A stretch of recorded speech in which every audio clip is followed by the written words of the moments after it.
Meeting. Going. Call to order. So we'd like to have after shipment.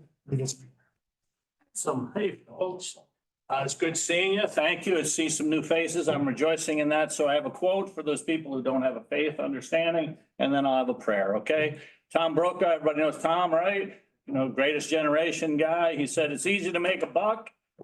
It's hard to make a difference. I would ask you to consider the difference you're making in Alpena. And if it is a part of your tradition, I would invite you to pray with me. Let us pray. Gracious and wondrous God, I thank you for these commissioners who are making a difference every day in Alpena. I ask that you would strengthen them and with resolve so that we would be a better community, that we would change the world, that we would listen to each other, and in listening, be different. Lord God, bless each one here, strengthen them, watch over them, and guide them in hope. And we pray this in Jesus' name. Amen. Amen. Roll call. Oh, I'm sorry, we'll stand for the Pledge of Allegiance first.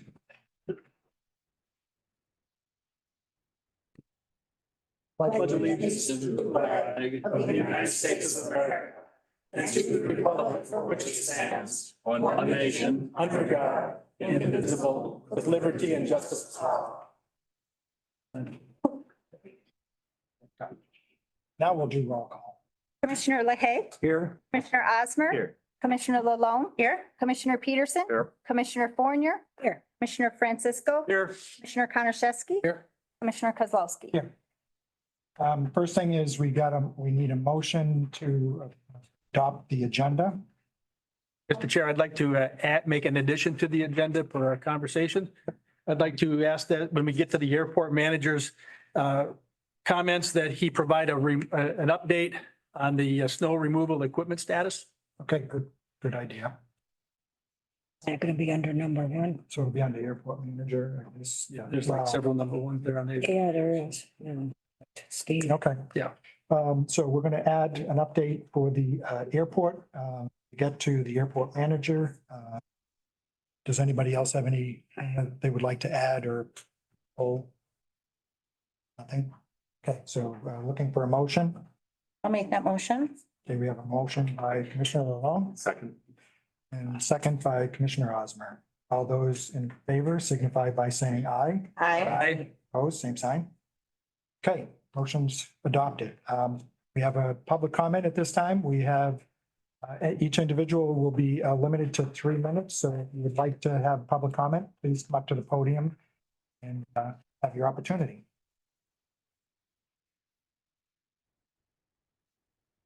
Oh, by the way, if you could state your name and address. My name is Christina Wicki. Name someone else, I'm sorry.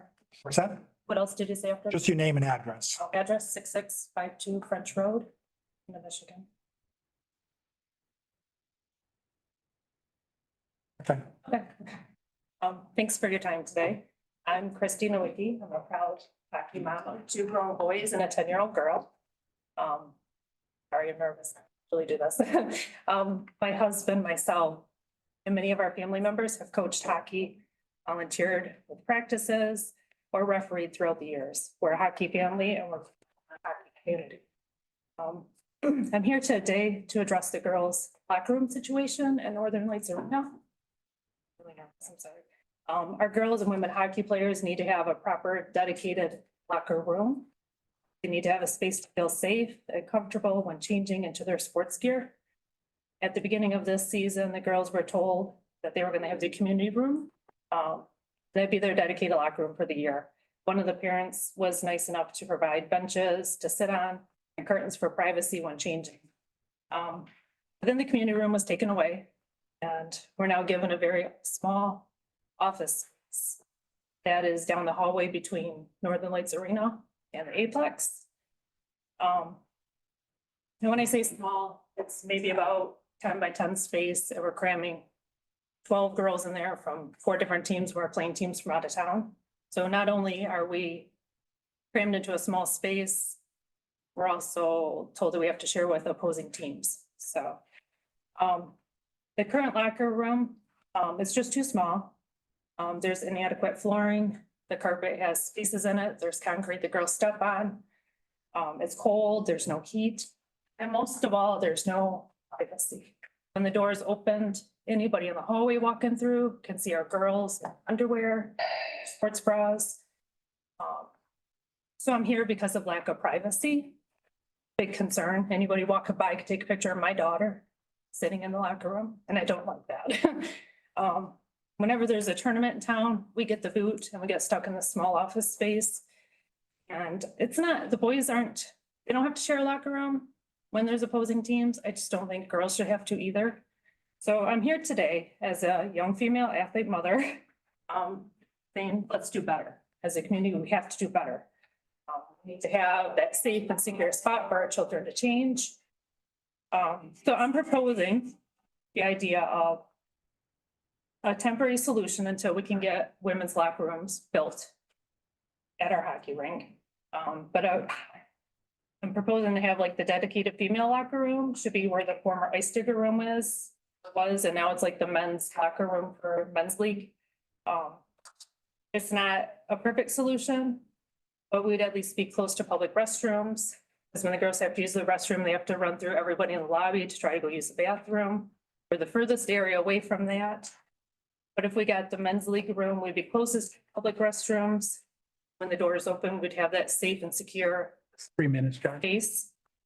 Sorry to cut you off. Okay, If you want to, what I would say is if you want to, I can get with you later and then we can probably have a discussion at For the sure. facilities. okay. I did leave this too, if you want to keep. Okay, thank you. My phone number is on there. Thank you. Anybody else? Is there anybody on Zoom, Lynn?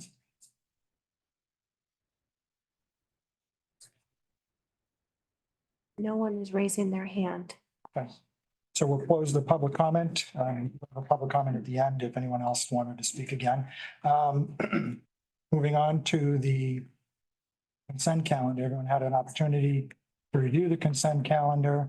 And if there was anything, I do have one thing that I'm going to pull and it's PC number 5, due to a couple conversations that I had. Think we need to, some issues that came up when I had a conversation. So what I would like to do for now is just table that until we can get, I can get, or personnel can get more information on specific item. So I would say, would ask that we pull PC number 5, table that until further information can be received on that one. Chairman, I do have some questions concerning CPSC number 1, PC number 1, and PC number 2 on the consent calendar. Okay, so why don't we just pull those two and then we can address those. So. Then I do also have some concerns with the Alpena County Employee Handbook and the non-disclosure agreement. Okay.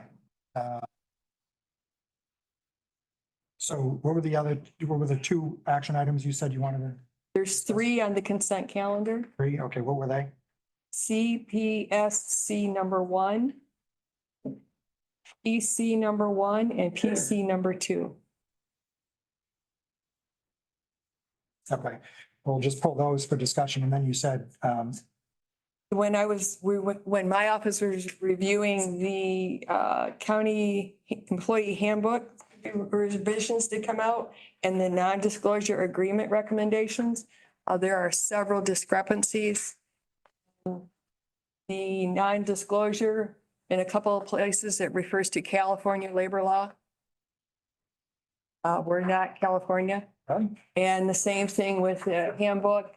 There's a few places, it says list. why don't we pull that off and then we can get those adjustments made. Yeah, I'd like to see those corrected before they're passed. Okay, so PC number 5, well, I'll go in order. CPS number 1, PC number 5, PC number 2, PC number 5, and then the employee handbook with the And the non-disclosure agreement. disclosure. So we'll pull those. Is there anything left? Okay. Okay, so we're gonna pull those for discussion, those other than, well, pull those for discussion. Anybody else have anything? Just for clarification, was it PC 1 or PC 2 PC one and PC two. Yes. and 5? Yes. I thought, And 5. okay, 1, 2, and 5. Yep. Okay, And then And the- CPS one. okay, Yeah. thank you. Okay. Did anybody else have any other things, comments, questions on anything? No? Okay, so I'm looking for a motion to approve the consent calendar. Make that motion with the changes. I'll support it. So we have a motion by Commissioner Fournier and second support by Commissioner Francisco. Any discussion? If not, all those in favor signify by saying aye. Aye. Opposed, same sign. Okay, so we'll start with the CPS number one. So when we look at, Oh, this is for discussion. For discussion. Okay, sorry. so CPS number one, the committee recommends approval of a one-year agreement for legal representation with Bauer, Florup, and Voida PLC in the amount of $3,800 beginning January 1 of 24 through December 31st of 24. In the event that Bauer, Florup, and Voida and PLC continues to contract with the county, they would enter a 2-year contract beginning January 25th. It's in the amount of $380. This says per year. 3,000. 3,800. Yeah, per year. It's actually per month. And right now they're getting paid $3,100 per month. So this action does not address the increase of $700 a month or $8,400 a year to what is budgeted. So if this is what the board chooses to do, we still also need to address the budget side of this. Okay. I wasn't at the court and public safety. Chairman, if you want, I was going to address this during the update. I can speak to that. Okay. So Matthew Voida was appointed to fill a vacancy that occurred as a legal representative for the county for individuals who would be in need of an appointed representation rather. During discussion, he asked actually for, I believe, increase of $4,000 per month and a 1-year continuing contract. In discussions with the county administrator and other members, what we found was that the average price for these attorneys is $3,800. So $3,100 was the previous price that was being paid. So we decided to move him up to what everybody else is being paid. So it's even. The 1-year stipulation was because this is fairly new for him, where everybody else who's had their contracts renewed has been doing this job for a while. He's still unsure whether his firm would be able to handle it long term. So they asked for a 1-year grace period. At that time, if they choose to continue, it would be at the same amount for the next 2 years to bring them up. So that every year after that would be 3 years in line. There was basically a 1-year grace period given to them to figure out if their firm would be able to do this going forward. The grace period, or basically this year would be that time where you would be able to decide that. Correct. So through 2024, and then if they choose to take it on going further, it would remain at that amount. There wouldn't be an increase. And I think what Kim, you're saying is, so if we do approve it, we need to make that. Make a budget adjustment as well for an additional $8,400 in that line item. So I would say that we need to, if we're going to approve this, I'll need a motion to, and I don't know if we want to include that in the motion, but with the budget adjustment. Would that work for you, Kim? I would make that motion. I'll support So we know what the motion is, so we're going to approve to the, transfer $8,400 from the general fund into the line item for You're just increasing the line item, 101-279-831.000. by $8,400. okay, so we have motion and support. Any further discussion on that?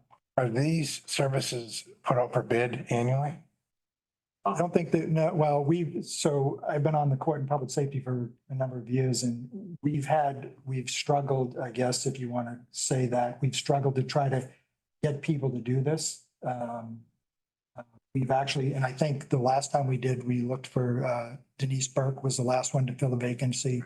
So, and I believe at that time we did post that and I think she was the only one that applied. So it's not like people are beating down our doors to do this, so. The amount that, the amount that they would make per month is actually far less than what they would do if they were to actually charge their full hourly rate. And I think, I can't remember, I thought off the top of my head, it was like they were supposed to do at least 40 hours a month or something like that. There is a mechanism, like Mary Catherine explained one time. Yeah, 'cause they- Mechanism for them to track. And the judge is- I believe the judge is supposed to Correct, yeah. track their hours. Gotcha. I was just curious. And as we're in discussion, the treasurer Ludlow is correct. As the action item is printed in here, it is incorrect. It's $3,800 per month. It states per year in the action item one. So we need to, and as Commissioners Ludlow and Osmer indicated, the annual amount covers that, but just for clarification on the text or the narrative as written, it is incorrect. It's a typo. Well, basically what happens is whatever is in here is what's put on the board action. So if there's a typo here, it doesn't get corrected on the board action. So this is per month, not per year. That's correct. And this needs to have a budget adjustment to cover the expense. Yes. So should we amend the motion to correct the terminology as well? I assume that was part of it. I Yeah, apologize. well, yes. So yeah, So the motion, then, the motion, I guess we're going to copy this motion, except change it from month to year. No, year to Oh, month. year to month. Because it says the amount of 3,800 per year for the line. Oh, yeah. It's 3,800 per month that they're getting paid. So we'll change that, correct that verbiage in there, along with the budget increase to cover the cost of this. Yes. Any other discussion? Okay, roll call, please. Commissioner LaHaye, Yes. Commissioner Osmer, yes. Commissioner Lalone, Yes. Commissioner Peterson, Yes. Commissioner Fournier, Yes, Commissioner Francisco, Yes. Commissioner Konashevsky, Yes. Commissioner Kozlowski. Yes. Okay, next item is PC number 1. So my questions with PC number 1 and PC number 2 kind of go together, basically because neither one of these action items address the dollar amounts or like where these are going to be paid from. So the dollar amount was, I believe it was 9,500. Correct. Yeah, so 95. So we'll modify, we can modify the action item to include the dollar amount of, and I guess the value amount was the middle column, that's what they called it, and that dollar amount was the 9,500. and that would be paid out of 101-200-801-000, which is professional services under county general. Currently, there is $444 budgeted in that line item. So your next action item, it says you were going to use ARPA money. So again, we would need the action for the ARPA money to be transferred, and I can give you those numbers as well. So basically, we only have half of the information we need to be able to properly process these board actions. So you ready to take down the numbers, Lynn? And So for the transfer of the ARPA funds, it's number 214-209-9599500 is the transfer to the general fund. And that would be in the amount, if I'm understanding correctly, of 9,500 from the ARPA funds into the general fund line item 101-200-801-000 to cover the cost of the Amy Cell Talent Agency package. So I will make that motion that we transfer the 9,500 Well, so we need, motion well, and we need a motion I made the motion. for the first one as well. For PC number one to actually accept the. Yeah, combine them. Combine them, okay. Yeah. So what are we gonna call this? Well, it doesn't matter. Approval of Yeah, it doesn't Amy matter. So, Sell for 9,500. yeah, The money comes from the ARPA fund into the general fund to cover it. okay. That's The actually. line item that Kim stated. Yes, A dollar amount. 9,500. So we have a motion by Commissioner Fournier. For the, I'll second that. and support by Commissioner LaHaye. Any further discussion? If not, all those, no, roll call. Commissioner Osmer, Yes. Commissioner Lalone, Yes. Commissioner Peterson. Yes. Commissioner Fournier, Yes, Commissioner Francisco, Yes. Commissioner Konashevsky, Yes. Commissioner LaHaye, Yes. Commissioner Kozlowski. Yes. So the one that I pulled just is, like I said, I want to table it because of a discussion that I had, two discussions that I've had. And I believe we need further information before we could even, I think, have a additional or approve this. So for now, what I'd like to do is I'll get that information and then relay it back to the personnel, and then we can have a further discussion there.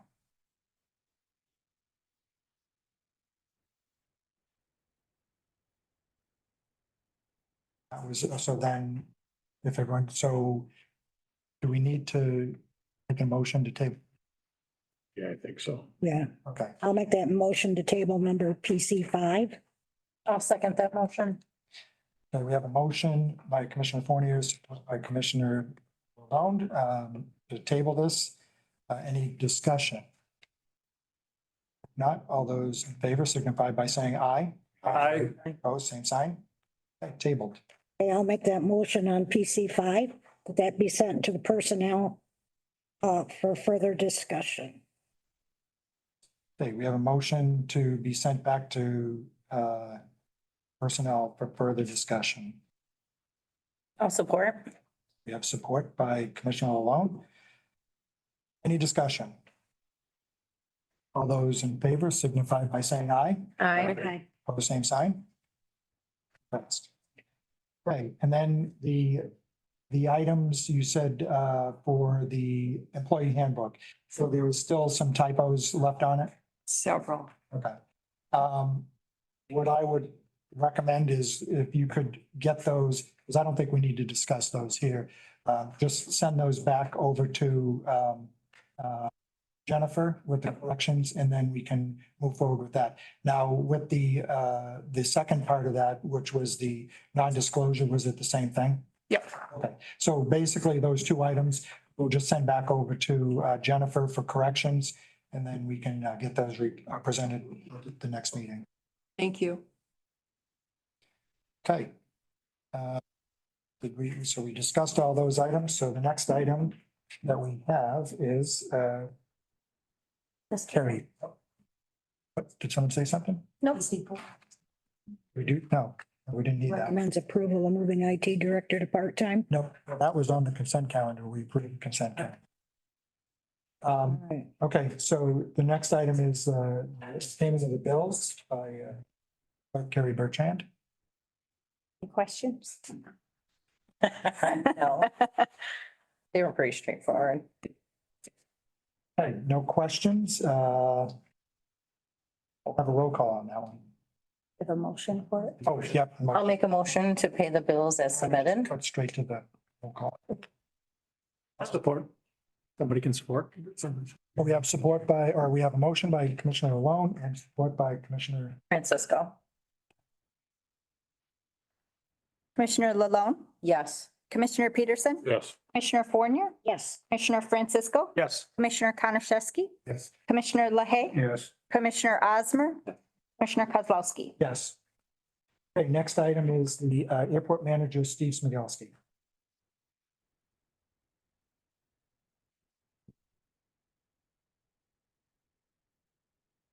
Good afternoon, everybody. Good afternoon. The first item that I would like to bring to your attention is, those of you who are unfamiliar with it, Alpena Ground Services They're the ones that take care of snow plowing, grass cutting, light vehicle maintenance, light building maintenance. They also take care of repairing the runway lighting. They're kind of like jacks of all trades for the airport. We recently gave them a contract extension because they purchased some extra support for the airport. We could provide additional services such as fresh water delivery, ground power, lab services, and on the like of that. But when the contract was written, there was no escalator clause rather. So we locked them into a 7-year contract with no opportunity for them to have an escalator built in. As we can all see from what's happened in the last couple of years, probably unfair to hold them to that. So what I'm asking for is permission to modify their contract so that we can include a 1.5% escalator. That's going to amount to, if I had longer arms, I wouldn't need to put these on, but that is going to increase annually the cost of the contract by $5,730.90. And I'm requesting that this not come out of the general fund, but instead be covered by the airport fund balance. So that's essentially what I'm asking for is your permission to add a 1.5% annual escalator to the Alpena Ground Services contract. Okay. I'll make that motion. We have a motion to increase the Alpena ground service contract by the 1.5 escalator, which equates to 5730.90 per year. Support. I'll support so we can talk. Commissioner LaHaye supports. Discussion. How long have we had a contract with them? They've been under contract since 2012 with the county. Okay. They predate me by a good distance. And what were we paying them? What were we paying them? Oh, to go back to 2012, I don't have that number in front of me. The contract was structured differently back then, though. They only had contract with 2 full-time people working the airfield, 2 part-time people working, 1 full-time person that was working in the offices. Since then, we've added folks to the contract. Mr. Bricker actually made the first adjustment for us in 2016. We moved his 2 part-timers up to full-time and did not charge the county the additional money. So in 2020, we added an additional 2 full-time people in anticipation of taking over the additional services plus the fueling. So the contract has grown from 2 part-time or 3 full-time and 2 part-time to 7 full-time people. You said 3 full-time? No, right now we currently have 7 full-time. Initially, the contract called for 3 full-time, 2 part-time. Do you have part-time now, did you say? No, we don't have any of them working part-time. And you do not know what they're receiving per year? I know what they're receiving per year now, but I couldn't tell you what the number. Okay, so what are they receiving now? Right now, the contract cost is $382,060 annually. And they want to raise that by 1.5? Yes, ma'am. That would take it up to $387,790.90. The difference would be $5,730.90. That's well below the CPI right now of 4%. Steve, just out of curiosity, so it says an annual 1.5% escalator. So that 5,730 would be correct for the first year. Would the 1.5 escalator then climb off of that new amount? Yes. Okay, so it's actually going to be more than 5,730.90 per year. Every year it would climb to be a little bit more than. Right. Until the contract expires in 6 years. Okay, got So you're 1.5 off of the total contract value. Yes, sir. And what it. Well, do then they do? I'm sorry. So then the annual cost wouldn't be 3,800, or I'm sorry, 387,790. That would be correct for the first year. Mhm. But then we would have to do 1.5% off that new number. Yeah. Correct? Yep. Okay. Yeah, each year it would go up 1.5% of the previous year's contract. I just want to make sure, because this is, it brings the annual cost to that amount. It doesn't. It brings the annual cost for the first year up to that amount. Correct. Second year would be more. Okay, thank you. So what was the motion? Was it just to increase it to 1.5 per year? Annually through the length of the contract. Yeah. So I have a question. So what price index are we sitting at right now without this increase? As far as in respect to the labor consumer price index? That is a question I'm not prepared to answer. Well, I'm famous for those. End of 2023, we were at 3.2% based upon Social Security Administration and the CPI. We were at 3.2. That was the adjusted cost of living allowance for like Social Security, retiree benefits, et cetera. It was at 3.2% for Okay. the end of year 2023. I guess my concern with having the wording in there annually for the length, you said there's 6 years of the contract left? Yes. So, I mean, if we're doing a 1.5% jump every 6 years, I mean, Not every where does that 6 leave us? years. Every year for the length of the 6-year contract, I mean, is that gonna end up, in the 7% index, 8% index? Could we adjust the wording to just do it for this year, or does it have to have the wording specific for the length of the contract? I would prefer, just for the simplicity of everybody involved, to just make it a 1.5% escalator per year. Otherwise, every year we're going to have to revisit this in the same fashion. I see. Just exactly what do they do? Please tell me. They do snow removal, they do grass cutting, they take care of every odd job that's out there, from animal control to repairing fences. They repair and replace lighting on the airfield. If it needs to be done out there, they're the ones doing it. Okay, my next question.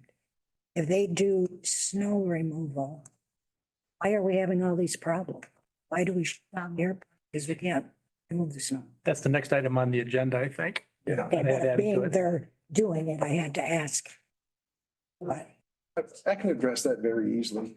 The biggest problem that we had, besides having the freak of all 3 snow blowers being down at once, the problem we would have, even if we could use salt out there to break up ice, it wouldn't matter, because during these last 2 storm events, we had sustained winds of over 12 miles per hour.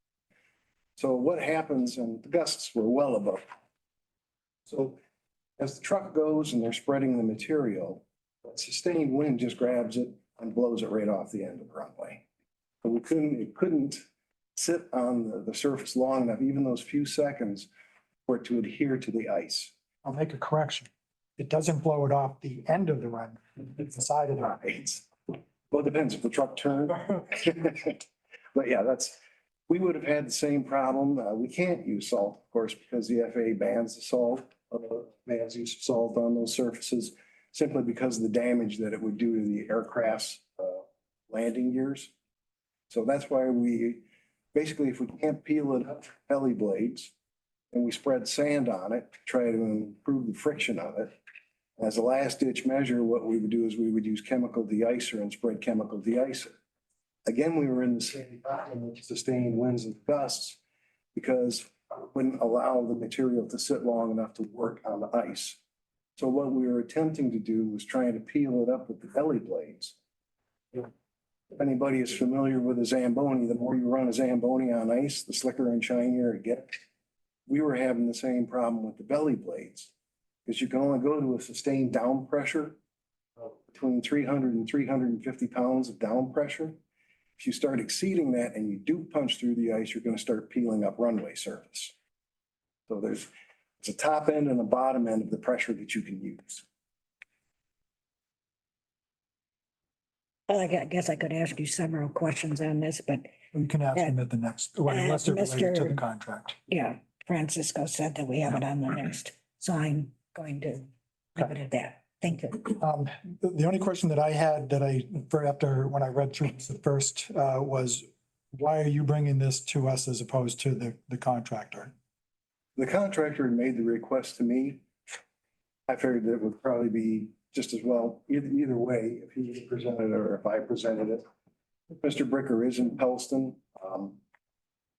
I would ask for a little bit of sympathy because his wife is in pretty poor physical condition, and Mr. Bricker is He's not in the best of health either, so I took it upon myself to present it instead of having him drive over. Okay, so you just, so made a comment about their health. What happens with their health if something if we're gonna go 7 years, 6 years, and something were to happen? Is there a plan B in place for the contract to transition to somebody else who's gonna be responsible for that? Randy Bricker's son, Randy Bricker Jr., that's handy.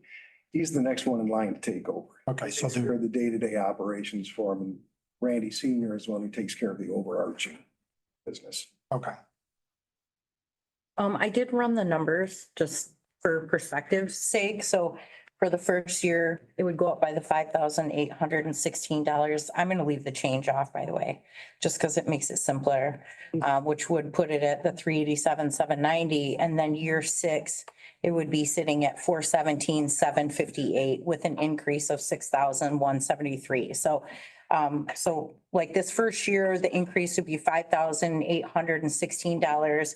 But year 6, it would be $6,173 with a difference of about like $300, $350, somewhere around there, just to be able to put some perspective on it. The increased on the 6 years. Cause like for me, when I first was like reading it this morning and going through it, I was like, oh, 1.5, that can add up quite fast, but it's actually not as daunting as, broken down. So I literally hate math, but I actually do like doing stuff like this. And Steve, you're asking to have that taken out of your fund, the airport fund balance, which is at $1.1 million, just above that. $1,119,906.49 to be specific, looking at your memo. what was the total again? $1,119,906.49 per Mr. Smigelski's memo that he submitted. One question, that $3,082.60. Does that include wages and the repairs on our parts? No, that covers everything from employee wages, the benefits that they get. It also includes Mr. Bricker's operating insurances as well as overtime, any of the costs associated with the personnel. We pay for their operating insurance as well. Yes, ma'am. Okay, any other questions or discussion? Are you gonna have any questions, Bert, on the airport? I have one question. Well, No. we're talking about the contract. About the contract itself. No, I'm fine. Back to this. Yep, that will be the next item. I do have one more question. Have you ever put this out for bids? Originally, that was put out for bid by the Board of Commissioners. It was also rebid in, I believe it was 2017. Board of Commissioners wanted it to be rebid, competitively rebid. And we did have 3 bids total. The selection was, we decided to go with Alpena Ground Services. I have all the scoring sheets and such if you'd like to review how that competitive bid went. Their contract is up now. Their contract still runs for another This 6 is the first How year. they want to so- end. Okay. Any other discussion? No other discussion, roll call. Commissioner Peterson, Yes. Commissioner Fournier. No. Commissioner Francisco, Yes. Commissioner Konashevsky, Yes. Commissioner LaHaye, Yes. Commissioner Osmer, Yes. Commissioner Lalone, Yes. Commissioner Kozlowski. Yes. Right. Next item is Next, I handed you all out a cheat sheet showing what the airport equipment listing is pertaining to snow removal equipment. And I put it in chronological order so you can see that the most veteran piece of equipment we have is a 1978 auto car.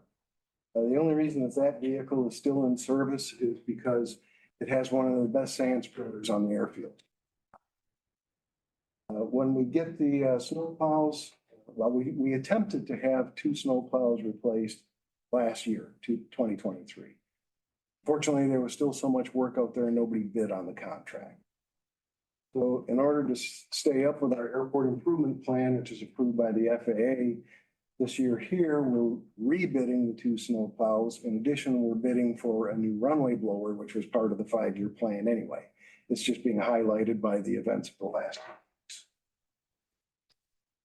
So when those 3 new vehicles get delivered, then we're going to retire the auto car. I'm not sure if anybody here would like to pick it up. It's a very reliable vehicle. It starts every time. But that is the oldest one. Next, we've got the 98 Chevy pickup. That one has got a plow and a salt spreader. Hey, Steve, sorry to interrupt, but let's go specifically with snow removal, not just airport equipment. Okay. Just everything that's directly related to clearing the runway and the problems that we've had over the last week, and specifically the equipment issues. I'm just trying to condense things a little bit and expedite it. That's all. That's okay. Yeah, because we can all read this. Yeah. Discussion. We can take the pickup off there then, but the 1999 John Deere loader with bucket and snow box. Piece of equipment is used for removing snow along the shoulders. It also is useful for getting in between the runway lights. We got, let's take the New Holland off because that basically works the parking lots. The Oshkosh snow plow number 1 is a 2002. That vehicle is past its service life and is scheduled for replacement this year. That one is full upgrade. There's no mechanical issues with it. We have the Volvo loader. That one has a Wausau Snow Go blower attachment. Now, what we did was 6 years ago, when I came on board, the Snow Go was in an inoperable condition. So we put money into it. We got it back up and running.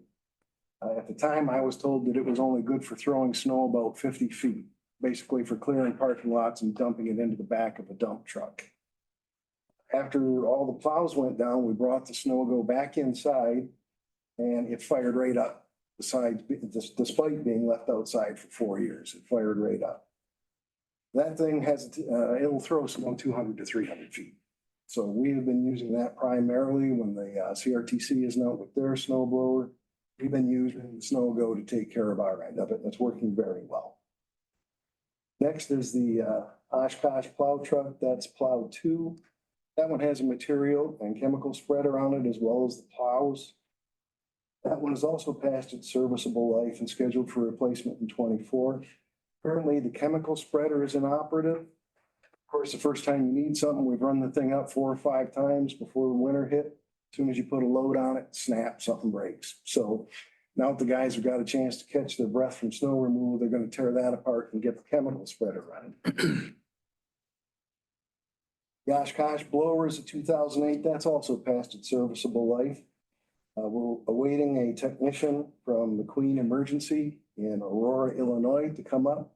We have called everybody in the state of Michigan that we can find to call, and nobody wants to send a technician to do it. Now, McQueen Emergency, they service O'Hare International. They have the technicians. They're willing to send a guy up. They said they are going to send him up. We are anticipating him in 1 to 2 weeks. They didn't give us a firm date on when he. But once he gets here, explaining what was going on with the plow over the phone to him, plus showing them pictures of the questionable solenoids and the faults that were being indicated on the dashboard of the vehicle. He said, okay, I know exactly what I want to do and I know what I need to bring up. So this guy is obviously well experienced and knows what he's doing. So hopefully in a week and a half, 2 weeks, we'll have our Oshkosh blower back up and we'll still be using the Snow Go for small stuff as well. The trackless MT5T, that's a multi-purpose vehicle. Its primary use to us in the wintertime is it has a small sweeper broom on it, which is useful for cleaning the areas where the jet bridge moves back and forth. And it also has a snow blower, which makes it, it's the smallest one we have, so that makes it the best one for cutting the backside of the runway lights and for getting around the impingement lights. And then that leads us to the 2020 M&B runway sweeper. That is, for all intents and purposes, brand new. And the only thing it needs right now is the sweeper wafers need to be replaced. Those cost $4,100 for a complete set. We already have a complete set in the barn. We're just waiting for the opportunity to replace the wafers. Just want to, so Commissioner Francisco, is this what you were looking for this? Yeah, it's a little more detailed. I guess my question is, Are we reliant on snow removal equipment from the Combat Readiness Training Center, CRTC? Or can we be autonomous and independent to be able to clear our runway? I'd say we're dependent, me personally, I would say we're dependent on the CRTC. And that equipment that they have is not included in this No. equipment list. So this equipment list that you have is not sufficient for us to be able to maintain our runway. No, sir. And the reason for that is there is a formula that the FAA has for how many thousand square feet of pavements you have. You have to be able, by their standard, you have to have it cleared in 1 hour after a snow event. In order to do that, they take the amount of square footage you have, and then they break it down by, for each blower and sweeper that you have, you should have 2 plow trucks. Which is why Alpena County only has 2 plow trucks, 1 sweeper and 1 blower, because we were basically responsible for 1/3 of the primary surfaces.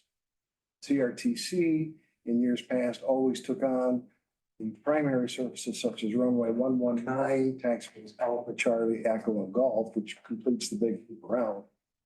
Since they were taking that on in a primary fashion, they were the ones that ended up having 4 plow trucks, 2 snow blowers, and 2 sweepers. That's the total amount of equipment that Alpena has allocated by the Federal Aviation Administration, and that explains the 2/3, 1/3 split. And the equipment that was inoperable have now been repaired because everything on here but the snow blower, you say is in service, which means it is operable. It works. Snow blower is not operable. Not in terms- With the exception of the snow blower, that says no on your sheet here, but everything else is operable and functioning from our equipment then. Yes, sir. Okay. It was during the storm as well. Okay. But it was just, we had so much snow, so much wind, so much ice that we just couldn't keep up. And therefore that's why the runway had to be closed. Well, we were down to, and again, I know because I've heard a lot of it over the last week. Okay. The reason that we couldn't keep up was our 1 snow blower bases the CRTCs. And so I'll caveat that with the AJUA specifically says that the military will not be called for private or commercial aircrafts to clear snow on that. And again, that's probably come up to, the AJUA will be renewed, but, so the CRTC, in my mind, went well above what they were required to do. Okay. I'm just trying to get an explanation. As we know, there was a lot of questions. There were a lot of questions that were related. I just want to make sure I understand that we have the capability and the capacity to be able to keep the runway clear, with the exception of at times when there is some mechanical issues. There was some discussion about one of our pieces of equipment, and I don't know which plow it was or whatever, that has not been operable for about a year, but now I see that it's now operable. Well, no, that would be the blower. That would be the blower itself. Okay, I stand corrected. But the plows are all operable at this time. So we have that capability.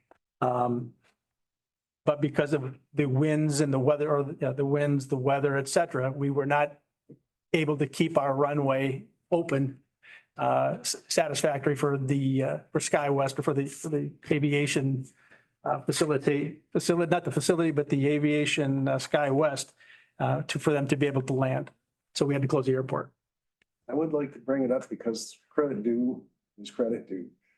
The guys, both CRTC and Alpena Ground Services, put in a lot of extra hours, repairing equipment, getting a blower back up, and just trying to keep up with everything.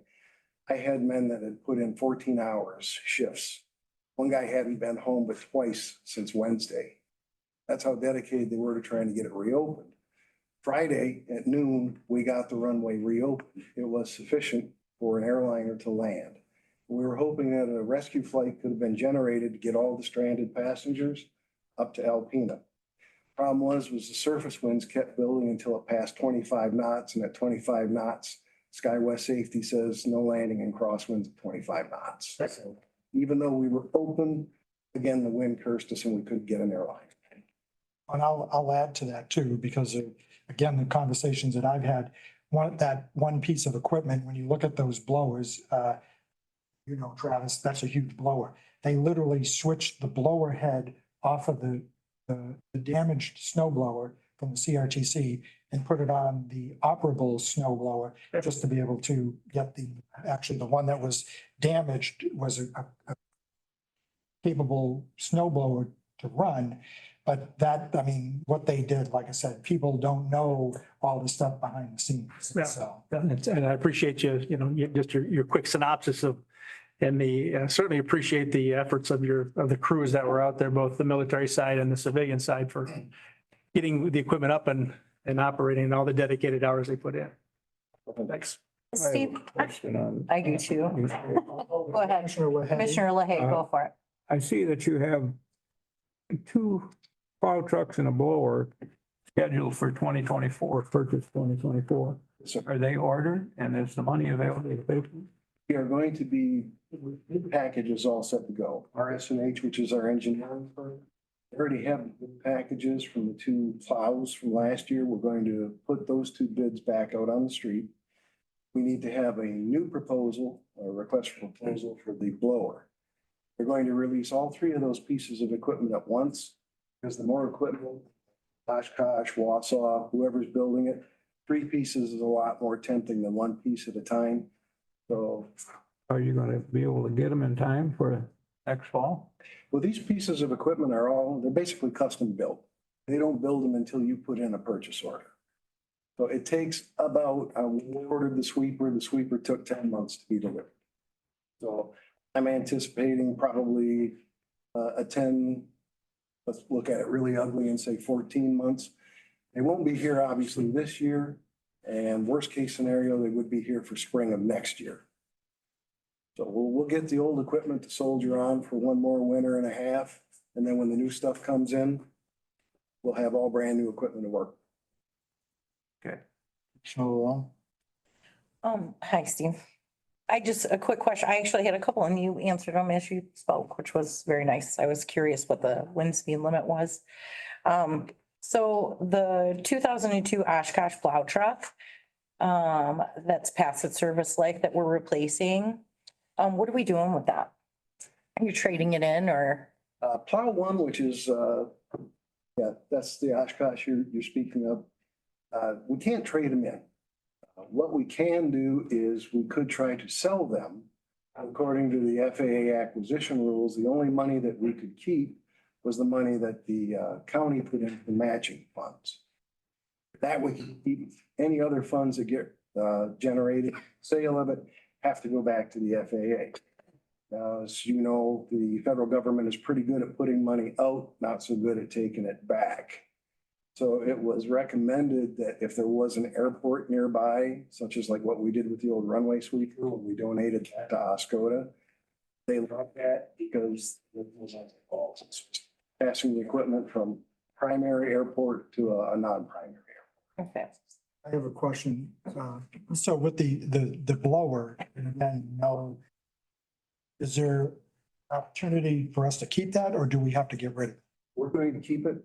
That's the reason why I have to retire at least one, maybe two pieces of equipment. But that's why that 78 is on the chopping block. We'll get that off the books. I was gonna say trade in something smaller. Yeah. But the only thing that the feds want is if we keep additional equipment, of course, we're responsible for the maintenance of it. We send them a letter saying we're keeping this as a backup, which we can do. And the next requirement is that it has to be stored inside. Because it was purchased with a majority of federal money, so they still expect us to take care of it like it's federal equipment. So even that piece that you keep still has to be inside? Yes, sir. And do you have the room to keep all that stuff? Because I know it went there this summer. The snow removal equipment building, the new snow removal equipment building is pretty much at capacity, yes. However, we still have the old SRE building, which right now we've got some trailers that are stored there for Region 7. There's also, the sheriff's not gonna want to hear this, but for some of his equipment in one of the bays, push comes to shove, we would have to move the sheriff's equipment out to make room for the snow blower to go in. Any other questions for Steve? Just from, Steve, you were talking about, the only money we'd be able to keep would be what the county puts in as a match. Is there a typical, like, is it like a 50-50, a 20-80? What's the typical match?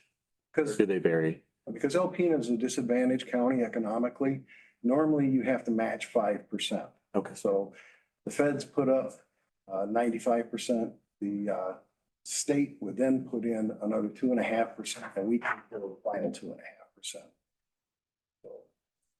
And what we're going to do is these projects have already been submitted to a company that we employ called Primary Airport Services. Now, Primary Airport Services takes care of our passenger facility charges.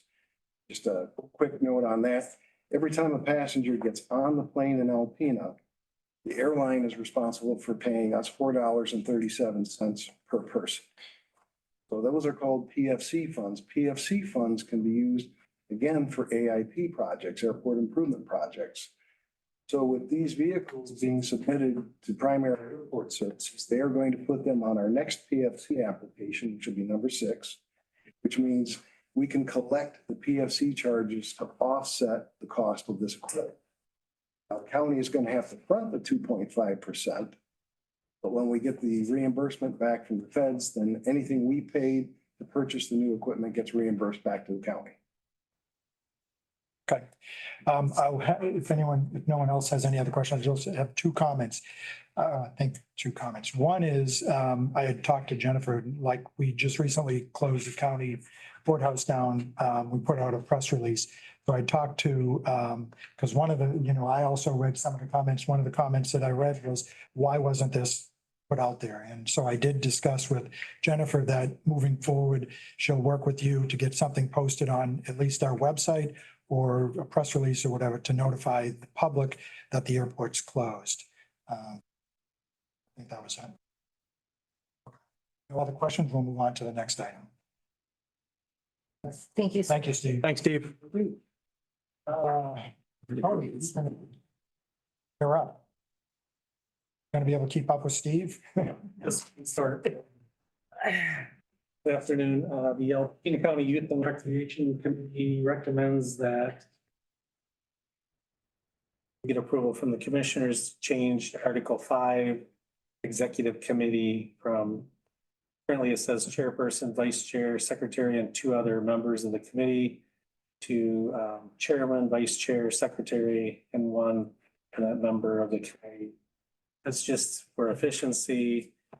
We need 5 people. We have each of you appoint 1 member, so there's 8 people on our committee. And we don't use the executive committee that often, but if I'm going to need 5 people, I might as well call a full special meeting of the committees.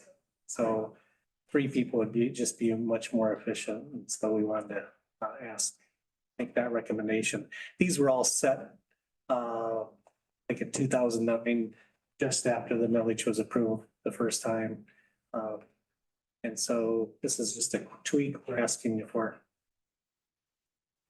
Right, yes. Well, okay. I was just going to say, could we get a motion? I'll make that motion. I'll support. So we have a motion and support, questions. Sure. Sorry. I'm so sorry. Just a quick question. So as it is right now, the executive committee is 5 members, meaning a quorum is 3. I take it a simple majority, Quorum would be 3. correct? I mean, so if we take it down to 3, a quorum would be 2. No, so That's what I. it's still, what he's doing is trying to get the executive committee. So the executive committee is a designated group. Yeah, so there's not a quorum. I take that back. This is just a committee that would meet to really work out the details and bring back to the full committee something that might take a couple hours and not spend it at the committee meeting. Got it. So we really don't need a quorum. It's just a group meeting. And instead of having the full committee spend that extra time, we want to have 3 members working on some of these issues. You don't do that often. I remember you. Once or twice a year. Yeah, so. Mr. Chair. So you're going from 5 to 4 because it says you're going to a chair, vice, secretary, and 1 alternate member. I An alternate. thought you wanted to use that alternate as, Well, we name an alternate. That would be just like, so I'm the chair. If I can't make it, Yeah. you have the alternate there to, 3 plus we always have 3. Bracket. Thank you. okay, so we have the motion and support. Any further discussion? Okay, all those in favor signify by saying aye. Aye. Opposed, same sign. Thank you, Tony. Thank you. Okay, next item is Lieutenant Michael DeCastro, District 7, Coordinator, Emergency Manager, and Homeland Security Division. Michigan State Police, got it all. You got it all. I'll introduce myself. I'm Lieutenant Mike DeCastro. I'm with the Michigan State Police, but I'm a specialist lieutenant with the Emergency Management Homeland Security Division. I cover a 17 county area, which is Region 7. In each of those counties, there has to be an emergency manager per the Emergency Management Act. And I supervise them at the state level because a portion of their wages are provided through FEMA funds that come through our division. So we're the fiduciary for that. My experience is I'm approaching 10 years in this position.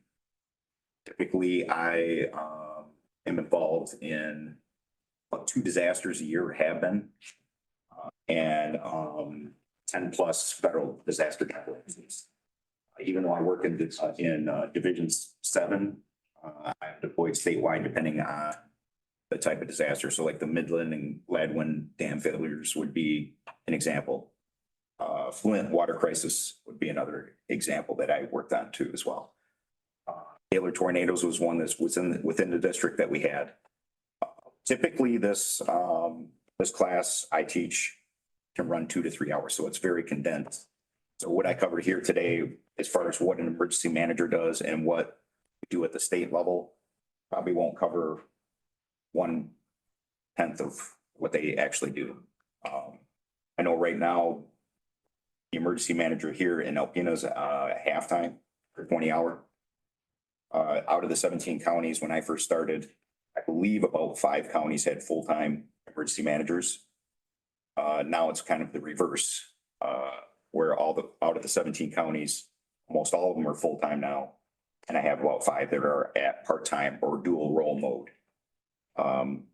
Probably the closest counties that would be familiar to or similar to Alpena would be Manistee County, which has both a director and an assistant director, and they do 20 hours of emergency management, and they split between each other. And Leelanau County would be the other, which they have 2 full-time. They have a director and assistant director, and they cover the 20 hours for the emergency management role. I will say this, regardless of any county within Michigan, every county could support the man hours for a full-time one. And I'm certain that my emergency managers work over that. If they're required to do 20, they're doing more than 20. There's just so much paperwork and everything that's involved in submitting for the requirements for FEMA. I'll have this video played. It kind of gives like a brief overview. Our old PIO did this for us. It's a great condensed version of what emergency management is. May be small in scale and require only a local response, but some may call for resources or capabilities not available locally. In these cases, state or even federal resources may be needed to get a community back to normal or near normal conditions. So how does this happen? What steps need to be taken to elevate a local disaster response to a state or federal response? Let's take a look. The incident happens. The local response begins. This is when local emergency responders may be joined by volunteers in the private sector to take immediate steps to protect the community, like close roads, evacuate dangerous or at-risk areas, deploy sandbags, or a variety of other actions. It's also at this point that a local jurisdiction may declare that a local state of emergency exists if the damage is severe or widespread, or there's been a loss of life or property.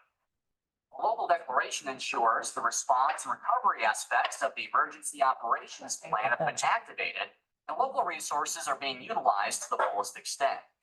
In many cases, the local response is enough to return the community to pre-disaster conditions. But if recovery efforts are beyond the ability of a local government, the community may turn to the state to request assistance. At this stage, a local jurisdiction should collect information from the community to determine how much damage households and public infrastructure sustained from the disaster. This is called a damage assessment. Is it plugged into Information gathered during the damage assessment to determine whether the impacts of the disaster are too great for a local response to return a community to normal or near normal conditions, and that state or federal assistance is needed. All requests for assistance are channeled through the Michigan State Police Emergency Management and Homeland Security Division, or MSP EMHSD. The MSP EMHSD reviews requests for state disaster assistance and makes recommendations to the governor's office. The governor then reviews the request for state disaster assistance. Public Act 390 of 1976, Michigan's Emergency Management Act, authorizes the governor to declare a state of disaster or state of emergency. By doing so, the governor authorizes the mobilization of state government agencies to provide necessary support and assistance to local authorities.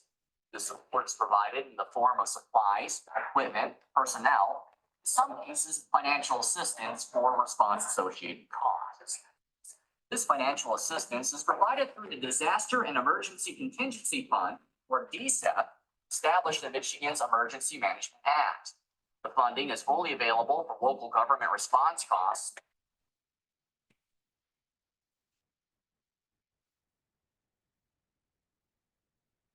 TVs.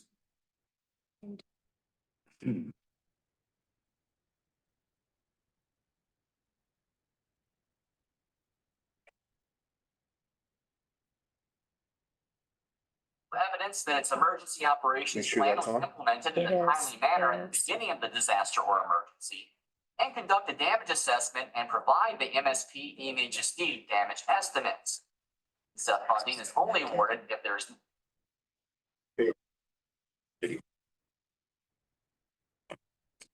Charge aspect.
That's just a brief synopsis of the declaration process in case there's an emergency.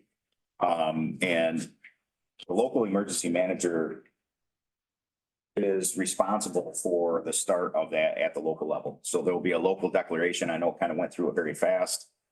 If, let's say Alpena County is overwhelmed, then the county emergency manager would be waving the white flag and saying, Mike, I need help.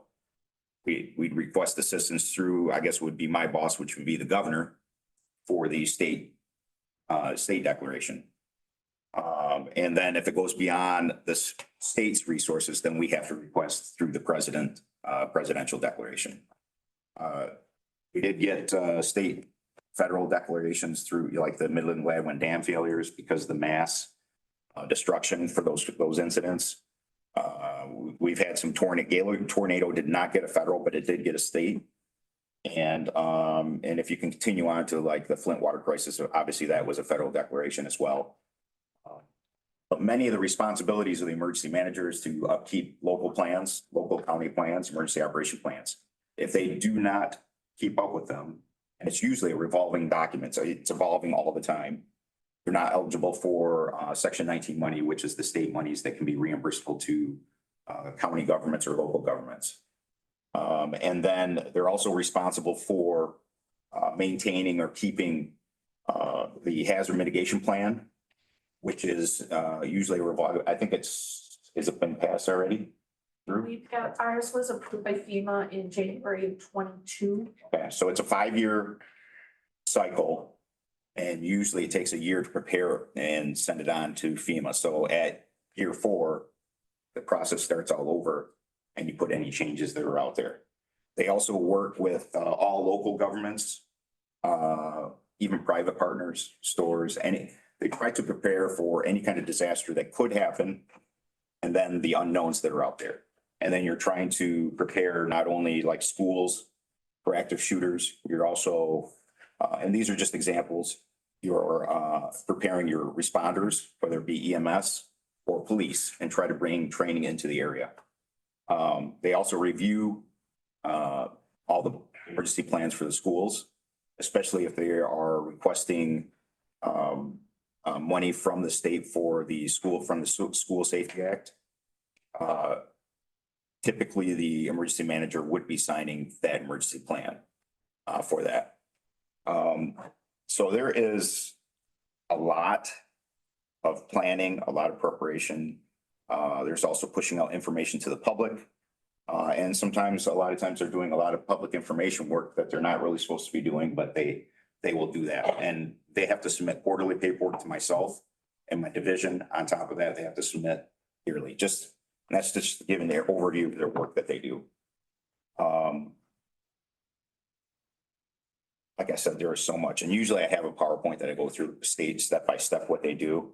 But the other piece I wanted to throw out that you do have a part-time emergency manager that's the 911 director. Now, if you remember the times of COVID, when Mark Hall was over here, he was probably working 80 hours a week in emergency management and probably another 80 and just trying to control his 911. So keep in mind that when you have a disaster, you're probably not going to have a 911 director that's going to be there in the office because they're going to have to be required to work along with us or the feds, depending on the type of disaster that it is and the resources that you have. I wanted to throw that out there. I want to keep it brief, but if you have any questions, feel free to ask if you have any right now. LT, I do. Just in your briefing, it talked about the a declaration of emergency, a local declaration of emergency. So let's take Alpena County. We have a city government, mayor. Does the city, does the state recognize the city, or is the lowest level at the county level? In other words, does the city have to request to the county, for a declaration and then from county to the state? Yes. Okay. You pretty much answered that. So they can do their own local declaration. So the city of Alpena can do theirs. It's not recognized by the state because it has to go per the Emergency Management Act. It goes through the county emergency manager. Now, but then it has to be by the chair, the chief elected official, the chair. Designee. So if, let's say you were gone, you're the chair currently. He is. You are. You're the chair currently. If you're not around, you would have a designee. Let's say you're on vacation or something. You can have a designee. So it would be maybe your number 2, you sign it. And that would still be legitimate as long as it's somebody that's in that position. It has to be somebody on the board of commissioners, so. But the city can declare an emergency. But it won't be recognized until the county. Okay. Signs. Very good. Thank you. Is that something that we have to have in print? Like that protocol made and in print? So we have templates, and I know Kim has a template already. We kind of try to help out by having like a pre-made one. Each county can make their own template, but it depends on the disaster. So You could have flooding and you're not, obviously you can fill in the blanks and put that in there, or you can actually type it out and blank out area like a tornado. Dillard's never had a tornado. Right. They kind of created their own from our template that we had. So just to make the job a little easier. Okay, thank you. Any other questions? Okay, thank you very much. And can we add that onto our like to-do list? That's something we should. Can we put that somewhere so it doesn't get forgotten on the to-do list? Next up is Lisa. I don't even want to say that. Cass. Casper, yes, yes, thank you. I am with the Mid-Michigan Medical Examiner Group. And I have been serving the citizens of Northern Michigan for 27 years. And I'm here to give you your annual report. But for continuity, I'd like to piggyback and jump to my page 14, just for continuity, since we're talking about emergency management in airports and such. In the light, your emergency doesn't necessarily end when all of those living have reached safety. This year, we were able and were invited to our first mass fatality event. They actually kept going after they decided that 2,100 people had perished from a dam breach in the month of August. High water, wet, high water, heat, and decomposing. So I was very proud to be able to be invited to one of those, and so I look forward to attending one of the sessions and continuing that on. Now, with this, the reason I go through page 16 is to let you know that because our office covers 14 counties, Alpena County is actually covered as far as a mass fatality event that might include an airliner crash, which would have to take place with each identification of everything that might be found in the field and put back into the original. I'm trying to with my words, but everything needs to go back to where it's supposed to be. So that any airline crash would be our biggest fatality that we would encompass, but definitely, water shootings. We go through mass fatality shooting trainings all the time. So just to let you know, Alpena County is covered because we can draw from the medical examiner standpoint from all of our 14 counties, and we continually train each and one of our investigators as well as transport staff. And because of COVID, we were able to identify all of the different areas creatively where we could store the students until we were to go ahead and reunite them with their families. Just wanted to jump ahead and thank you for your presentation, and it's very nice to meet you. Okay, so I will just go ahead and let you know a little bit about the medical examiner's office and what our 2023 looked like in Alpena County. I'm going to skip right over to page 4, and that really highlights the wonderful investigators that we have living and working in Alpena County. So each of these medical examiner investigators, they're attending these cases at the worst time in a family's life. It's the medical examiner case jurisdiction to go through unexpected deaths, such as homicides, suicides, accidents, and anything that is not foreseen.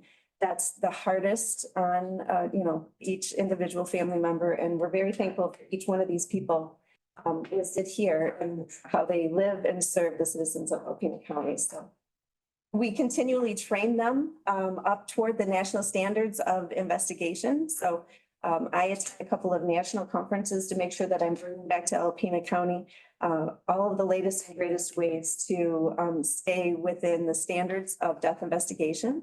And therefore, we're able to support your prosecutor, your law enforcement, and your health department in any way possible that we can. So it is a big, coordination of county departments that we serve. So just going over the cases, every month you get the annual report. And so we can see that the cases only went up about 8% from the previous year.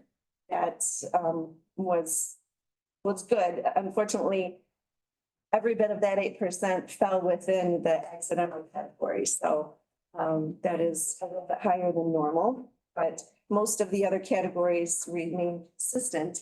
Unclaimed bodies for 2023 went up to 4 from 1 the previous couple of years. So we do process each of the unclaimed with the state of Michigan. There's a fund for that. It's a really long application process, but that ensures that the citizens of this county do not incur any extra cost for that.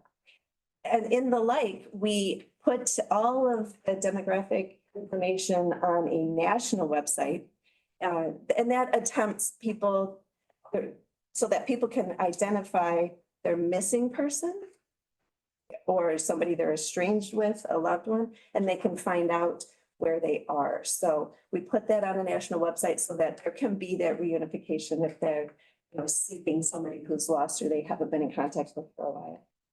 So going through manner of death on page 7, the reason that we keep track of these things is so that anything out of the ordinary, much like when COVID happened, there were certain cities that got hit first. They could identify with, oh my goodness, what's going on? We're seeing this. And so we like to just keep track of, the manner of death and then the months in which they are occurring.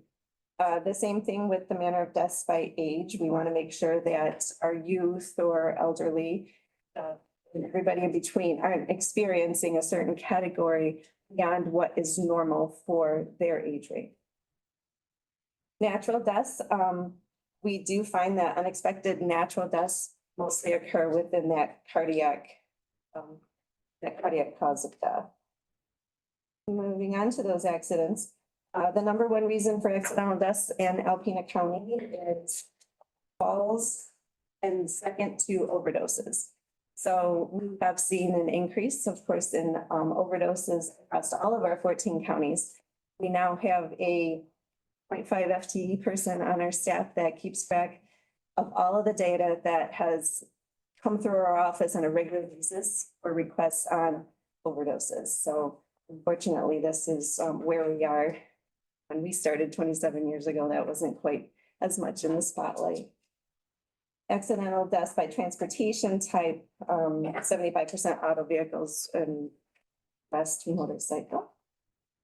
Suicidal deaths were actually down last year compared to the previous years. So, well, each one of those is disturbing. We're glad to see the trajectory downward. And then the mentions of drugs in the cause of death. We did see fentanyl go up and methamphetamine go up. And so we do keep track of the different types of drugs. Law enforcement, I know, keeps an even bigger watch on some of those things as well, but we are increasing our toxicological data collected on each individual just a little bit closer, casting a wider net for that. And so with that, on page 15, sort of the silver lining and things, Alpena County does participate in the Victim Life Program. And so we do make sure that every single individual that wishes to donate beyond life is able to do so. One body donation can affect up to 75 people's lives who are waiting in on a list. And so we were happy to help with a couple of those last year. Just one final note on what we are embarking on, it's sort of consuming a lot of my time, is the new way of doing autopsies for the future. So probably familiar with the traditional autopsy. It's been done the same the past 100 years. Well, just like modern medicine for the living, we are advancing in our way to determine the cause of death for decedents. And this would be done by use of a CT scanner, by imaging. And what the studies have shown over the past 10 or 15 years is that by scanning a body, we're able to detect up to 85% of what we would otherwise detect in going for a full-blown invasive autopsy. So it takes about 7 minutes. The body never leaves the body bag. And from there, we're able to get an immediate read virtually from a forensic radiologist. And at that point, we can triage the case and decide whether we need to move on go for a invasive autopsy or if we to give law enforcement and family members a proper closure on the case. So just wanted to let you know what's coming. We're staying abreast of all of that. With that, I'd love to answer any questions that you might have. I do. Yeah. Great. I do. Sure. It may be morbid, but I'm just curious. There was 4 unclaimed bodies in Alpena County. What happens to them? So like no family or Right. anything like that? So we do, law enforcement helps us a ton because they have access to certain databases that we do not. But we do, I send my clerks to this special investigation school. And so she tries to find any available next of kin that we possibly can. After that, to answer your question, what happens? The state of Michigan allows the medical examiner to cremate. And so we cremate and then those bodies can be stored in the morgue that we have access to. And we have been able to reunite people because of that national website. You know, unfortunately, it's not as much as we'd like, but maybe about 5% of them get reunited across all of our 14 counties. So we're able to then give them back to their loved ones. And so that's what happens to them. Yeah. If we get, hopefully this isn't too morbid, but if we get too many, what we eventually do is we would ask for a donation of some space and do, you know, a burial here in Alpena County. What we find is that we like to wait for that a while because it would be much harder for us to reunite them with somebody who lives across the country if they're already buried. So. One other question? One more question. If I- Well, go ahead. Sorry, I had my, sorry. Just 2 quick questions. This new technology, how new is it? Oh, it's not that new. It's the past 15, 20 years in our country. Okay. But other countries have already been using them. It is in full-blown use in about 36 medical examiner offices across the United States. Okay. Puerto Rico being one, they've had so many disasters in the past decade or two that they had to figure out a new way to, you know, to keep up with the workload, and they simply don't have the staff. In the same turn, there is a shortage of forensic pathologists across the United States, and that is widely known and has been for about 15 years now. We just don't have the manual workforce. So if we don't have them, this is one way to supplement and still be able to give a good, proper cause and death. Thank you. And then just a follow-up to that, with the unclaimed bodies, do we have a potter's field in Alpena, or do we have like, or do you ship the ashes to the next of kin if we find them, or? Yes, it depends on where they are. Sometimes they come pick them up, sometimes we can ship them. We work with our local funeral homes to make sure that we are joining them back up. But in the meantime, you know, we do have space to store them, but you know, we make sure that we are putting their names and all their demographics out on that national website. That's our most important prize. And that national website has only been up for a few years, which amazing, you know, out of the 27 years I've been doing this, that, you know, nationally, we decided to have a place for, you know, unidentified and missing persons to join them. Yes. 2 questions, if I may. So the first one, I see that there's on your medical examiner staff, you have Rory Sherwood. Is that the same dispatcher that we have? Is that so my assumption is that these examiners are kind of on call or part-time or as needed. Correct. Yes. Okay. All of our medical examiner investigators don't get all the bread and butter from being a medical examiner investigator.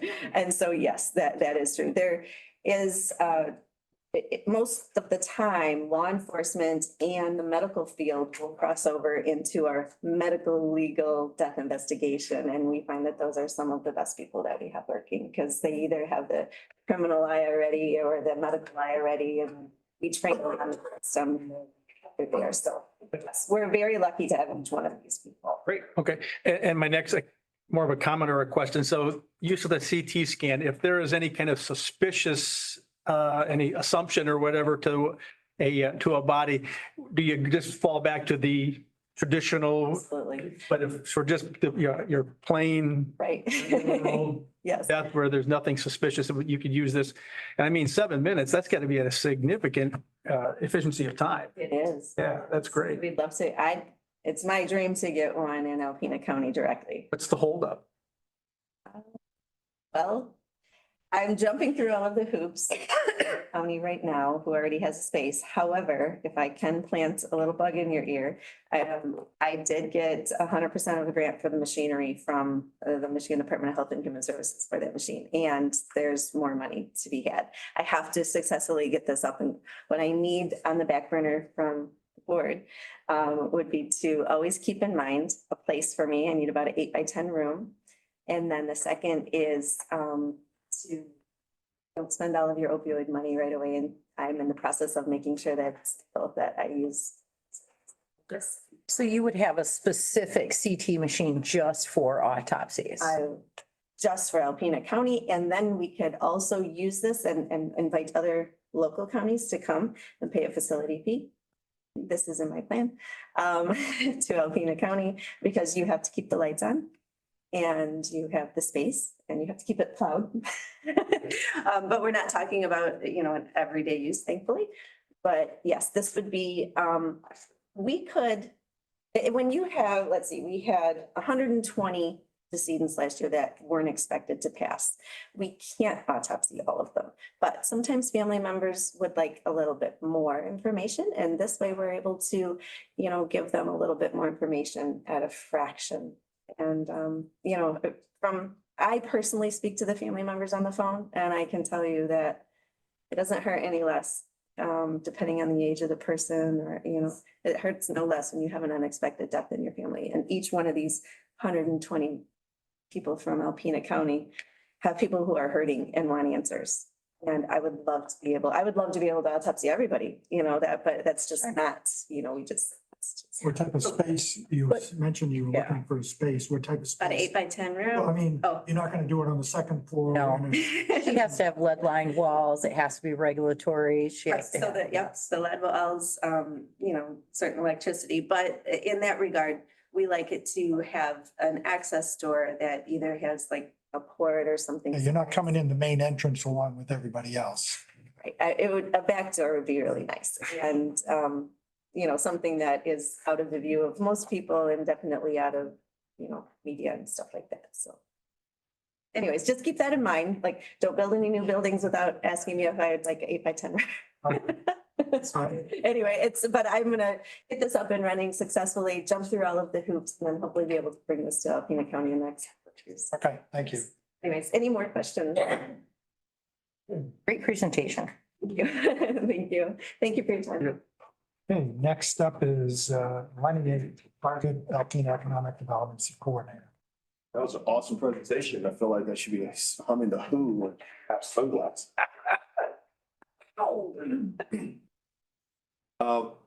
My name is Lenny Avery. I'm the Economic Development Coordinator for Target Alpena. I'm here today to talk to you about some projects and workforce issues that we're currently having with the Alpena County Land Bank Authority. This is going to be a high-level overview. I'm sure that you will have some granular questions. Hopefully I can answer all of those. If you are familiar with the county land bank and those structures, my apologies.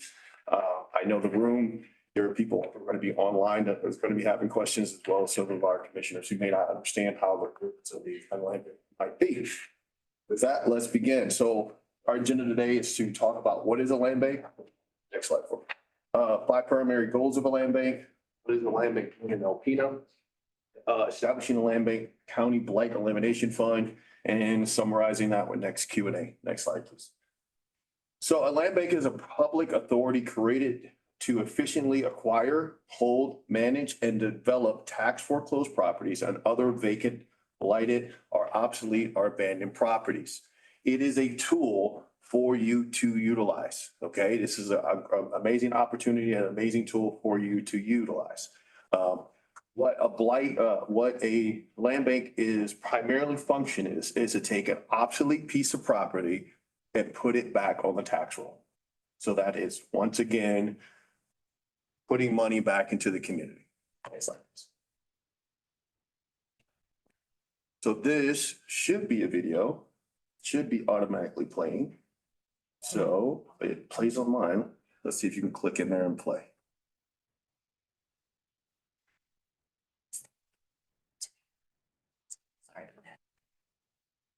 Don't worry, came prepared. Maple.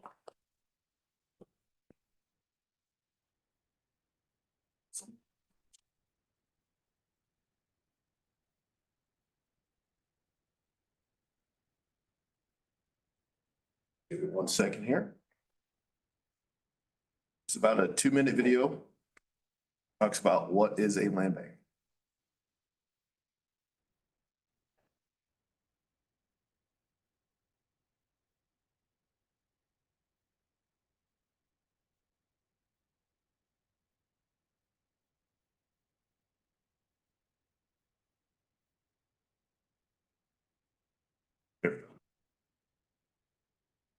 Our head of IT is right here if you need a hand.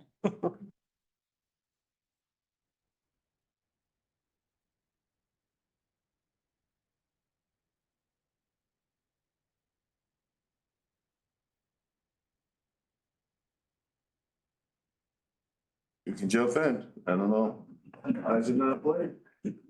It's still showing on yours, so you're gonna have to switch your. primary. sorry, I must stop sharing on mine. Yeah, you're gonna have to switch Alright. on yours to allow this one to Yeah. play. On that device. On this one, sorry about that.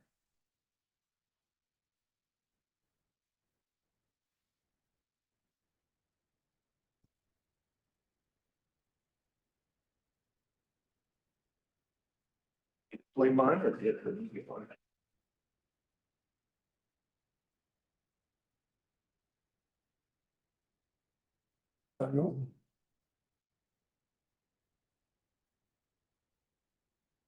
Okay.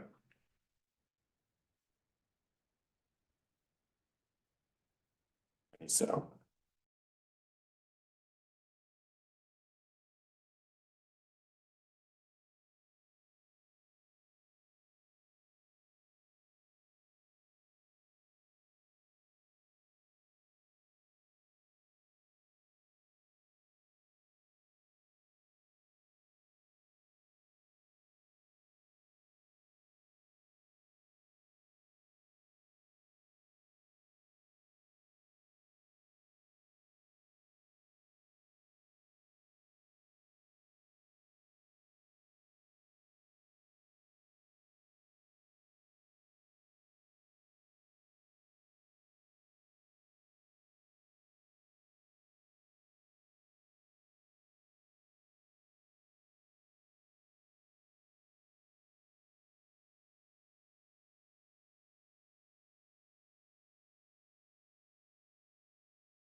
for the first $500,000 tranche. That was given to us. Round 4, we submitted, the competitive process for proposals were submit in December. I constructed a 150-page grant application to be sent off. We will find out if we will be awarded in 3 weeks. So I still don't have any hair because I sit up and I wait and hope and pray that we're going to get done. That's a $2.5 million grant. Okay? So then the next, as I stated, was the chill grant, and then we did find out that all applicants that had submitted are pretty much going to be guaranteed to have funding. So those are the sources, projects, and horizons that we need to meet. So what we're having a problem with is cash flow. There are certain things that these grants allow for, activities that they allow and activities that they don't allow for. Okay? So what they do not allow for is the pre-development portions of some of these sites that we'll be looking at doing demolition or housing or selective deconstruction. Things like feasibility studies, architectural and engineer design, permitting costs, transfer of title, these small innocuous things like perk testing, those little things that the grant won't cover, okay? Next, my idea was to propose a possibility that you guys create within your own county a blight elimination, a ACBEF. Okay, so you have Alpena County Blight Elimination Fund that you have several different ways to fund it. I'm not going to tell you your job how to fund it, but here's some great ideas. You can use your revolving tax fund. You could use your marijuana tax that you get. You can use whatever. But these are things that you can put into a fund that never has to leave the county that you can use and work with your county land bank to cover those things that are not covered by the grants. Okay? So funds are assigned to the land bank according to the property supplied by the treasurer. So say if I was use that idea of using the tax revolving fund, as long as the property does not leave the treasurer's hands, she can spend whatever monies that she would like to do to assess that property. She can do demolition, she can do stabilization, she can do investigation, whatever it is, if she continually has it and owns it, okay? But that doesn't help, say, the township, say in, I don't know, Alpena Township or some other township, like in Thunder Bay Village, So, but if they own properties, they don't get assistance because the treasurer, it doesn't own that particular property. This is why we need to create this type of fund so that can help those individuals who have those properties on their tax rolls. Because ultimately, we're trying to address blight, not in one little area, but through the entire county. So the idea was each property assigned has an availability of $1,000 in funds for pre-development IT, for perk testing, sending the property off to Department of Health and Human Services to do an evaluation. If it's an abandoned lot, to do title transfer, like $22 to transfer the title from, whoever owns it to the land bank. Funds never leave the county. And again, these invoices can be remitted to the county for payment. Payment is due immediately upon receipt. So talking about the cash flow from the ACBEF fund. Ooh, that's a mouthful. So property A is allocated to the land bank. $1,000 from the delinquent tax revolving fund or the ACBEF fund is given that $1,000 for that property to the land bank. The land bank does that evaluation and it shakes through in either one of those 3 silos or whatever seed money or projects that do that particular project. Everyone follow me so far? Good. So I already talked about that. You don't need to do that. So how is this going to work? So let me give you an example. So we identified a property. I say we call it 123 Someplace Drive in Alpena, Michigan. The property was taken to public auction, not once, but twice, and it wasn't sold. The property is assigned to the land bank. Hey, come do something with this. Because that property is now assigned to the land bank, $1,000 of allocation that would come from the Alpena County Blight Elimination Fund would follow. Then they can do things for like, say, $150 for site evaluation, $50 for permitting, title work, environmental assessment, and so on. all those ancillary things that that the land bank could do with that particular property to get that property ready for either demolition, new housing, or selected or rehab. So in summary, a land bank is a strategic ally to the county and our local government to redefine community development through acquisition and revitalization of blighted properties. It's in seamless collaboration that navigate the shared goals of our community revitalization, witnessing the transformation of blighted spaces into vibrant community assets. These initiatives not only elevate property values and it improves neighborhoods, but also fuels growth of taxable values and is a win for residents and local governments. At this time, I will take your questions. Anyone quite have any questions? Bill, you don't have questions? I'll get those answers in about a half hour. Yeah. Okay. So we've had a couple presentations. You've always done such a great job. Well, I do, but we were looking at these horizons. So we need to be able to submit a project so that requires some evaluation. I'm not asking for an action item today, but come soon, we need to make a decision. Like, I've done my due diligence and brought $3 million to the till. I need a partner that's gonna put some skin in the game. And I'm not asking a lot. Give me 10 grand. I'll walk out of here happy, high five. I'll make it work with that 10. Give me 20. I might do a backflip. You give me 50, I might kiss all of you.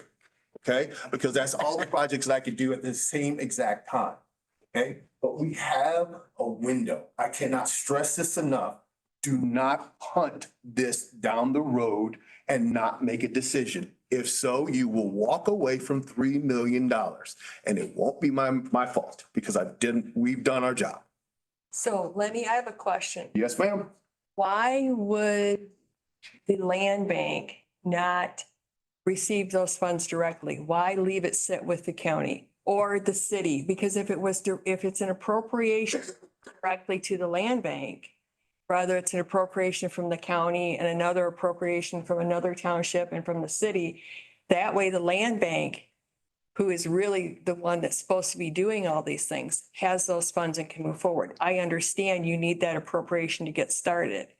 One other piece that I'm not sure my commissioners are aware of, but in the last 4 years, I have not sold every piece of property that I have foreclosed upon. So as far as the property tax foreclosure process with the land bank, the property tax foreclosure has not had properties available to move into the land bank. But there are several other blighted privately owned properties that could be put into the land bank. The county treasurer and the delinquent tax revolving fund can only be spent on properties that are currently owned by the foreclosing governmental unit of Alpena County, which is your county treasurer. Once that treasurer the foreclosing governmental unit does not own that property, then tax revolving funds cannot be spent for blight elimination.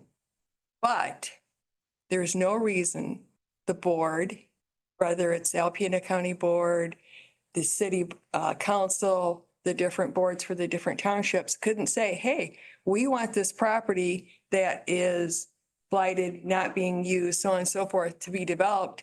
We will give an appropriation to the land bank, the Alpena County Land Bank Authority, which is a complete and total separate entity from Alpena County. 10,000, 5,000, 2,000, put it in to help get these projects started.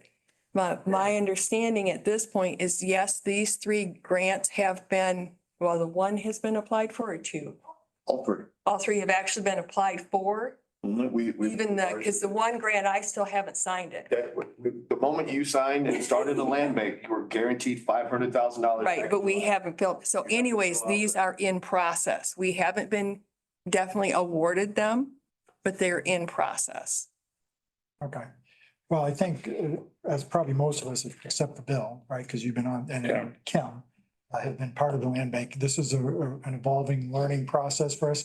So as we move forward, I think we, we'll be able to get more information and be able to make informed decisions as we move forward. So does anybody have any questions for Lenny? I'm worried, but okay. I mean, I'm not beating you up and saying, ask me questions, but this is a huge, like, look at this past the 1 year, the next 5 years, the next 10 years. I can feel my boss saying, get out while you can, but I want to press upon you the importance of what this does. We started this in July and there's $3 million on the table. What will next year bring? The year after that? I mean, with the Fletcher paper mill, at 2.5, and I think Jeff is putting in 500,000 his own. Exactly. He's putting 500. He's actually putting all of it because it's a reimbursement grant for him. Right. So And it's no it's, risk to us. and the only reason that money is even available for the Fletcher paper mill is because the land bank was created. So the land bank has to have the county treasurer sign off on it to be created. But it's not just for property tax for closed properties. There are other properties that can be used. But there is also looking at those expense, and most of these grants and everyone that I've seen and heard of are reimbursement grants. So yes, it's $3 million, but it is reimbursement grants. So that's why with the Fletcher paper mill, the owner of that property can front that money because we don't have it as a land bank. I don't believe the county would want to front that. I've been wrong before, but because we can use privately owned properties in the land bank as well, not just property tax for closed. That's why that grant is even eligible for the paper mill. And so that I will leave with positive clarity for you guys to make the best informed decision. You will not be made not whole. If you assign funds to the Blight Elimination Fund, the Alpena County Blight Elimination Fund, you can then recoup said funds from the sale. If it's a resale or some type of project that sells for housing. Let's say we take down a demolition project, we build a house and you sell that particular project. You can recoup the funds that you did. We can't do that because that would be double dipping because we can't serve as a project manager and pay ourselves again from those funds. That's the reason why we come to you and say, hey, can you put some skin in the game? So it's not like you're not going to be made whole. And I'm not asking for a lot, just enough to pay some basic fees, to pay some things that we can have access to. We have tons of properties that we need to evaluate and to take a look at these particular things, and you have other townships that want to put some property in, that wants to kind of work with us. So there you go. I've given you all the data that you need, all the information that you need to make the best informed decision for the county. I have a question. Oh, go ahead, Commissioner Francisco. So the next action that you need from this board is the creation of funds to create an ACBEF. But not later than when? Tomorrow. Other than tomorrow? But before your next meeting, like I would, because here's the thing. Within 30 days, you're saying? Right, within 30 days. Okay. Because I really want to be able to submit a project. Like we have to have a project on the table, ready to go by March 31st. Okay. That's still, you guys know government, we got to send the project off. They have to review the project. They have to say yes to this, no to that. So we need that time to send those evaluations, those site plans and things that we're going to be doing with these particular projects back to them. I can't even get a perk test to get to do some evaluations to even see if we can do that. So that would be sooner rather than later, but 30 days would be fine. I'll work it in a crunch. Thank you. Anybody have questions then? Yes. Not at this time. Okay. All right, If you come up with 45 grand, can you stop the kissing right here? Sure. Wow. I am secure in my manhood. okay, I think, at least for me, I would like to get a little bit more information and we can come back soon and make that decision. Finance? Yep. That'd be finance meeting. 2 weeks? February 13th. Yeah. 13th. 13th. Day for Valentine's Day. 13th, good enough, Lenny? February 13th. February 13th, day before Valentine's Day. I'll figure it out. Is it a midday meeting? Morning, Morning. 9 AM? 9:30. 9:30. Oh, I would have been early. And we'll tell you it's 9 AM. Yeah, get you here in time. I'm always right on the money. Okay. So we'll figure that out for the discussion, get some information for the finance meeting in February. Okay, we're going to move on to the budget adjustments. So action item number 3. Recommendation to approve the budget adjustments. Did everyone take a look at those? Yes. Is there a question? So I need to point out that these budget adjustments where they were put together before the fourth quarter budget adjustments were completed by the county treasurer for 23, just like the ones we had previously for IT. If so, before the fourth quarter budget adjustments were done for the county budget for 23, there was $5,198 left in the fairgrounds building maintenance line item. But that was adjusted down to just, well, it's less than anything. That doesn't mean you can't go ahead and increase their budget for this year, but you will be increasing it by 5,000. So there's nothing left in that one? Not to quote unquote carry over. Okay. No. The next line item, same thing. It was adjusted down. But in the 24 budget, you already have 12,500 budgeted for electrical upgrades in your 24 budget. So we don't really need to carry that over. If Wes is not here, and the same thing with the building maintenance for the fairgrounds, you have $5,000 budgeted there now. Okay. My recommendation would be to hold off on these as we go through the year. Then if we need to increase those amounts, have the maintenance department bring it back at that time. Okay. So that was the first one. So why don't we do this? So we're gonna take these individually and we'll, I think, hold off on action item number 2. For budget adjustments, even though. So we'll hold off on that one.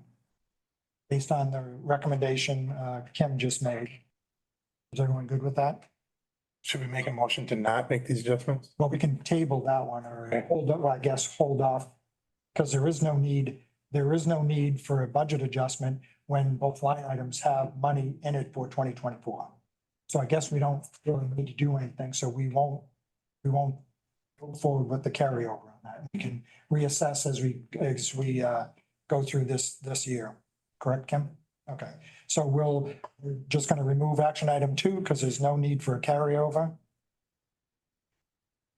And then the next item, under sheriff budget adjustment for request for undersheriff increase, the 2024 budget expense line for ID, what's ID? ID school violence expenditures. So with this particular expense line item, so we received donations for the ID school violence program of $7,500 last year. It's very specific. And when you receive donations for a specific purpose, you have to spend those dollars for that specific purpose. And they can carry over year to year to year. So last year we had received, like I said, 7,500 in donations. And we spent, I believe he's got it on his memo, 800 and some. Yeah. Just 822.30. Yeah, thank you. So if you subtract that, it would leave $6,678 of those that donated revenue that we need to allow to be spent for that specific purpose. Okay. purpose. And he was receiving the bill. So that is why they're requesting that budget increase at this time. Okay, so we have this budget adjustment. Would anybody make a motion? Make that motion. So, I'll second. Bill, make the motion, Jesse, support. Any further discussion? Okay, if not, roll call. Commissioner Fournier, Yes. Commissioner Francisco, Yes. Commissioner Konashevsky, Yes. Commissioner LaHaye, Yeah. Commissioner Osmer, Yes. Commissioner LaLonde, Yes. Commissioner Peterson, Yes. Commissioner Kozlowski. Yes. Okay, next items. So what I'm going to do here, I would ask, we're going to go through the special committee ad hoc committees. So we're going to do the special committees. And Brenda, it looks like the other one of you attended, chaired majority of them. So if you could just give a quick brief update, because I know we all had the information was distributed in the consent calendar, but just touch on something, the biggest thing that you of this. Okay, the biggest one for facilities was the Northern Lights Arena, which I hand that over to Kim. Is actually coming up, right? Yep. Is, want that discussed now or you want that? Let's just discuss it next or So I leave that till okay. when we get there. All right. Really, there wasn't that much to report, other than the Northern Lights Arena. It was a very short meeting, so I'm going to leave it at that. Okay. Yeah. And so what, while we're on you, if you could touch on the personnel and the animal control. Okay. Personnel meeting. We did hire a firm to find us and new administrator for the county. And we are paying $9,500 for that firm.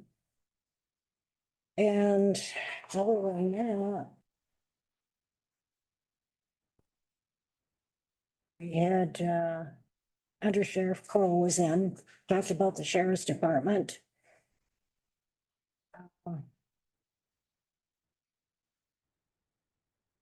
We had approval of amending the restriction in the employee handbook of the hours that a retiree can work through 2027.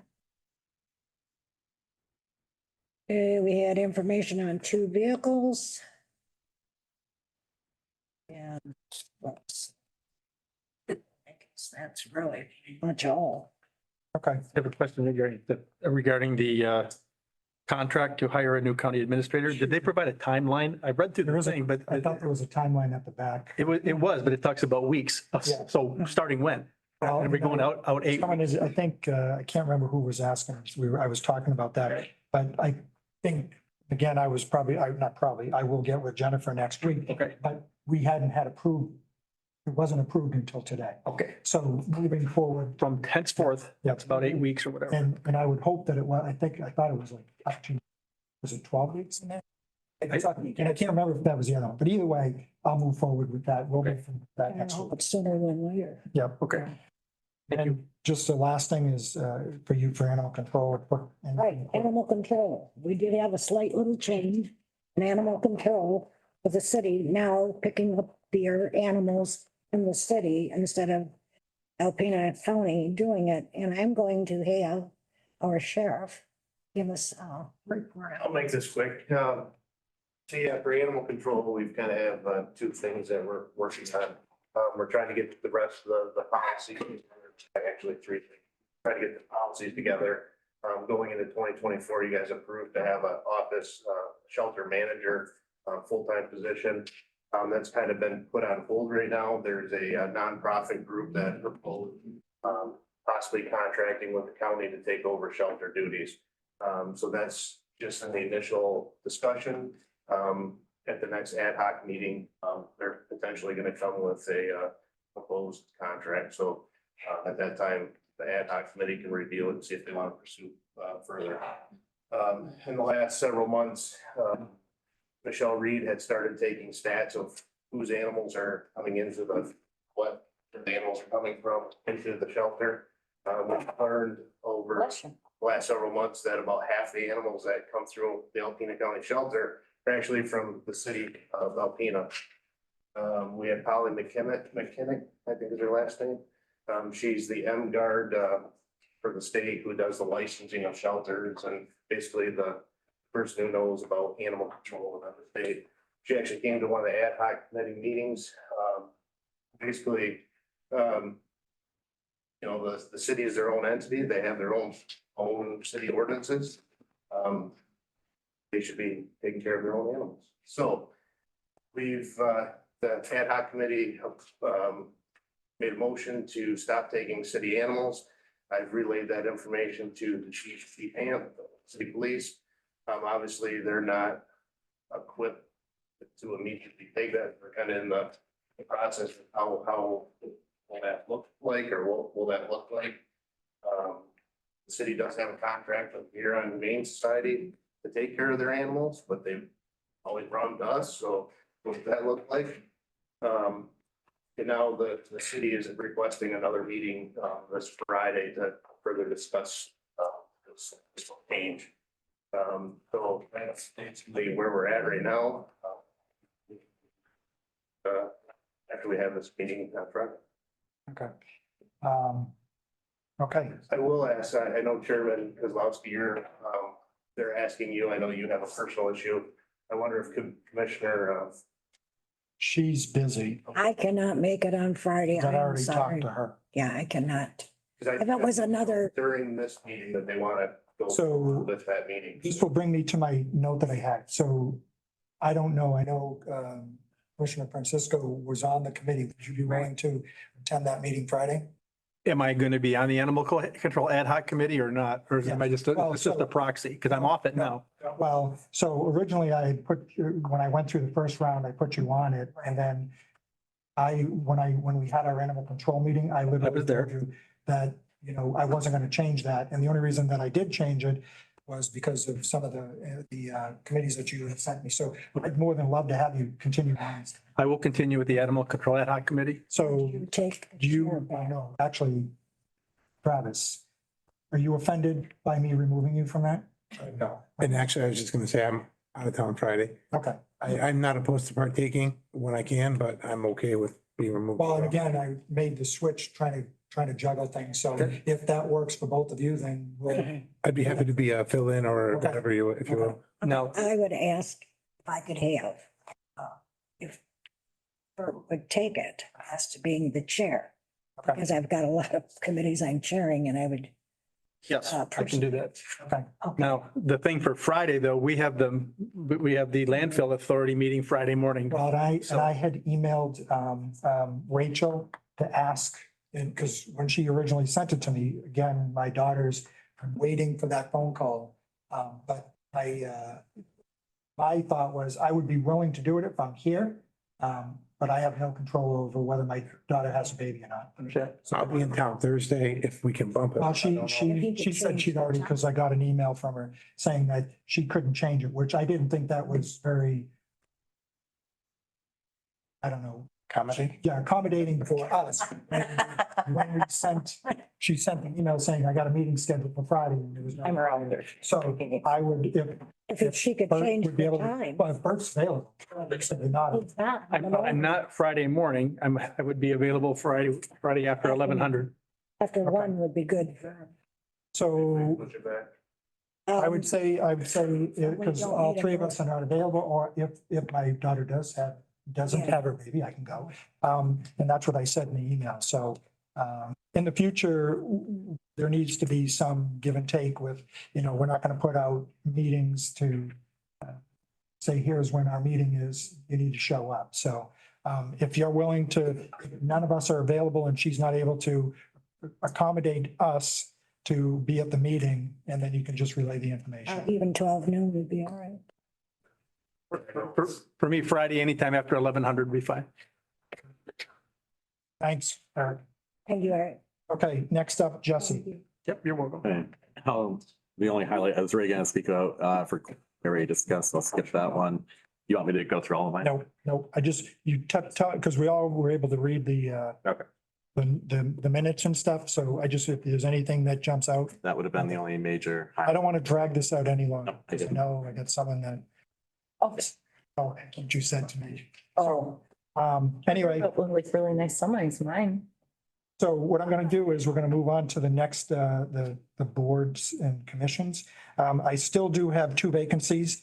And we can, if you guys are, if anyone's willing to step into those, they're the Northeast Michigan Consortium and the Northern Michigan Counties. But just keep that in mind.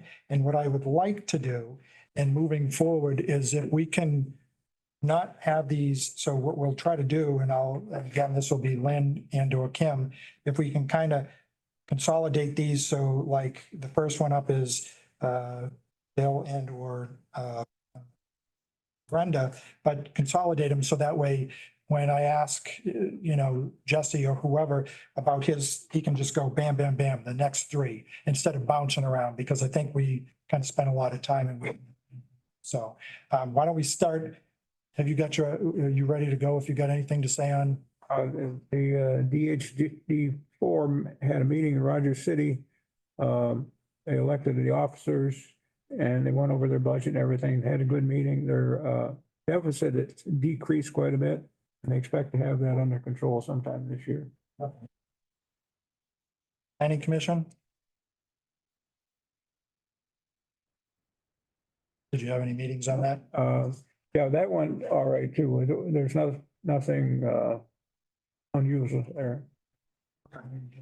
Yeah, all I'm looking for here is really any hot topics of Highlight discussion. reel?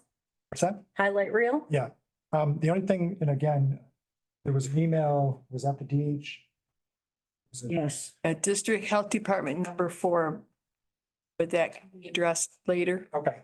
And I was going to have a conversation, so Yeah. we'll figure that out. Okay. Next up, it's Commissioner Osmer. So again, the hunt was a very quick meeting. Basically, we just, they went through and gave the annual reports for the end. One item note is prosecutor from Alpena County, Tom Weichel, was elected as president for the year. Then at that point, we'll have to elect a new president, so it won't be a 2-year term. It'll be a just 1-year term. And what was that on? Hunt, Oh, okay.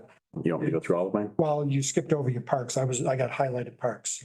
You were the only one that was there out of the three of us. I was not prepared for that, but if you want to come back to me, I can. No, well, no. Yes, I sir. mean, if there's any, Nothing really. okay. Press on then. Yep, NEMCOG, just basically updates from the committee. It was mostly introduction. We had a presentation from Eric Klein from Michigan Treasury. Again, nothing of note there. Thunder Bay Marine Sanctuary, their film festival is happening the 26th and 27th. It's the 11th annual one. You can get tickets from the online at the Friends of the Marine Sanctuary. We had a presentation by an individual by the name of Ice, who's with the US Navy. He's with a group called Project Silent Swarm. And Alpena signed up to do that for the next 10 years. They deal with early stage unmanned technology with the capabilities relating to distributed electromagnetic attacks, deception, and digital payload delivery. So basically, my understanding, kind of like a drone type technology, unmanned. And again, they'll be here for the next 10 years, coming back this summer. Also have 2 job openings for media outreach and educational outreach position. Those have been vacant since pandemic, so they're refilling those. They'll be back up to a full staff. Shit. Okay. Commissioner Peterson. Yeah, MOA, Mount Morency has to go to, landfill. We started injecting into our injection well from the leach aid. It's running about 73 gallons per minute of the ponds into the well. And Bert have just been there and we're saving about $6,000 a day in leach aid hauling just with the injection. So over a course of a year. So you think about what Commissioner Peterson just said, 73 gallons per minute, and it's 15 cents a gallon to haul that away. Yeah. So it's about $6,000, as Commissioner Peterson said, that the authority is not paying to another company, GFL, to haul that away, because we have the EPA and Eagle approved injection well operational. Nice. So that was a $3 million project. So payback is probably 2.5 years on that. And we'll start getting some more money back to our counties, our 3 counties. Target, they had a meeting in January, but I wasn't assigned to the committee yet. So next one is in March, and the 26th Judicial Court, that meets twice a year, and the next meeting will be probably in July. Okay. I jumped over you, so Yeah. Yes, my turn. back to you. Commissioner. Okay. So Northern Michigan Counties Association, I believe this is one of the vacant ones. And just because I was on it last year, so I just thought I'd touch on it. There's no, there was no January meeting. They actually avoid like 3 of the months. The next meeting is February 5th. It's going to be in Roscommon. There'll be lunch after we're at Fred's. They famously feed you. It's actually a really good committee. I highly recommend it. I'm just, my plate is full. Fairgrounds, I haven't been to a meeting yet. Unfortunately, there was 2 of the committees that I was on. I was on vacation in Hawaii, so I missed the cold meetings that were happening here. I did speak to Courtney Krentz, though. The financials are stable. They're looking at booking lots of events for the following year. They're looking at adding more events that they don't normally book. I am going to dig into a couple things that they have going on there. There's definitely a little bit of unrest right now. They're a little upset that the normal sites that they use during Fair Week for the Fair Committee, the board as a whole, for function has gone up by $1,400 just for them. So there is some, I'll look into that, but just so you know, if that is broached to you, that is a major concern for them right now. I'll just touch on one thing on that. Yeah, you know something about it. Well, I just no, found out. I was just going to mention the email that I sent to you to send to the Fair Board. Yes, I did email that grant opportunity to Mrs. Krentz, and then I did speak to her verbally on the phone about that. And then I did have confirmation that she actually did apply for it already. She's quite the doer. She's very efficient. Yeah. As far as Thunder Bay Transportation, again, they didn't have a meeting in, oh, no. I'm sorry, I'm mixing it up. There is a meeting. It's actually the 25th. It's in 2 days. I have let them know that I will be attending it. In the past month, they have done some computer upgrades. And then there was in public forum, Mike Claren spoke up. He's looking for transportation for bigger groups and organizations that he's part of. That there would be some kind of transportation running in the evening that's safe and affordable, especially for seniors. So that is something that they are actually discussing. NEMSCA, there was no January meeting. The next one will be in February. And 911. Okay, so I just picked like one thing out of each because I had all my write-ups. So for Central Dispatch, retired Sheriff Steve Kalashewski gave a fabulous presentation on all county search and rescue. If you haven't heard of that program, I definitely would search it. It was very informative. He did a really nice job. There was definitely a lot more to it than I knew.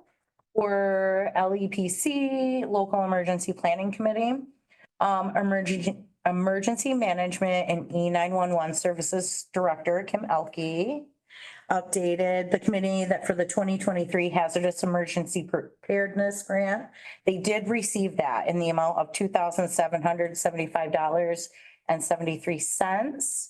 And then, of course, our fabulous Sheriff Eric Smith gave an update on his radio project. We had given him $100,000 towards the project, and he's also looking into grants to supplement to finish that project out. LPT, it was a pretty good meeting. It was pretty cut and dry. Everything was pretty taken care of. The one thing we did spend a little bit of time on was cybersecurity when we're talking about that. So we did speak to that being added as an annex to the EOP. But we really don't have a template for that. So there was lots of discussion around that where we could find a template or just something to kind of mock, something to give us a little bit of guidance. So we're gonna follow up on that at a later date as well. It's not something we're gonna let go.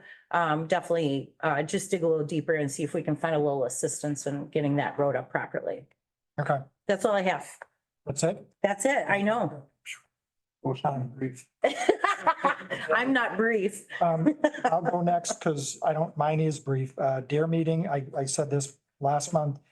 It's been pushed back to February 15th because of coordination. And then the other ones that, well, we have a Northeast Michigan Material Management Thursday, which. Thursday is a meeting. Yep. I haven't been to one, so I don't. And I haven't either. So, and I might not be, depending on with my daughters. And then the United Way, I was not here, so that's all I had. Oh. I forgot all about it. We had so much discussion today. Yes, about Northern Lights Arena. Well, no, we already discussed. No. This is just the committee. I think she did her. Yeah, Yep. I did. but- Okay, you're good. We'll go on to. when we get to the end, we're not there yet. Yeah. All right, which one are we No on pressure. now? Bert. Okay, the only committee that I'll be reporting on is the Northern Michigan Regional Entity, NMRE. It basically has to do with substance abuse funding. We met on 8 January. Just a quick synopsis. It's mostly, the money is mostly from PA2 funds, which are liquor taxes. And right now we have 6 projects that agencies within Alpena County are involved with. 4 are multi-county. In other words, other counties and agencies receives and provides services to a number of counties within the region, and 2 are specific to Alpena County. One is Catholic Human Services and the other is the Sunrise Center. Right now, there's a balance of about $280,000 still allocated funding for Alpena for any future projects that may be available. And we have this kind of loosely affiliated opioid settlement partnership. It's not really a formalized committee. I don't know, somehow I guess I got tagged into it. We were supposed to meet at 1500 today at this location, but we're running over time. So I don't know if it hasn't been, it's been somewhat sparsely attended. So we need to figure out what our purpose is of this organization. And then actually, are we going to make a committee? Is it going to become an ad hoc committee of the county? Or will one of the other agencies, since the Alpena County is really just the fiduciary of it, is that going to be a county board of commissioners responsibility? Or is it going to be one of the agencies within the area that have expertise in substance abuse services where opioid settlement funds could be utilized? So again, we need to figure this needs to be figured out. I'll continue to help with that until the group determines what direction we're going to go. Okay. Well, I was trying to speed things along because I noticed. Yeah. Bill sent me that email. Yeah. And I'm like, oh, we got 3 o'clock. How are we going to do this? So, okay, thank you. Yep. Travis, next. Had a relatively short meeting at the road commission. I know business as normal. Of course, there was talks about their, I guess, lack of response, if you will, or for my lack of better terms, some unsatisfied residents in the community. There was a lot of discussion about some staff shortage. We're working through that, making an effort, try to be a little better to get out on the roads and utilize their time as best they can. Other than that, that was it. And that Brenda covered for me my unplanned absence at facilities. And I was going to mention, I would like to talk to you, John, to figure out what these 2 vacant groups are about, and I would commit to one of them. Okay, thank you. Yep. All right, I think Quick comment on the road commission. I was at the meeting before you took over. They decided that they're gonna go start on that 3rd Street extension. They're gonna do some sample borings to see what they've got there. Okay. And they're gonna move forward on it without the town. They're not gonna wait for the township. I love that. Doesn't have any money, so they're gonna move forward with that. I don't know exactly when it's gonna happen, but Okay. it's gonna. Thanks for making an effort. A Yeah. decent project. For safety. Thanks for that. Yeah. I mean, it can be done in stages. Yep. Okay, now, moving on, we covered all those committees. Moving on to, we don't have any special orders, unfinished business, general orders.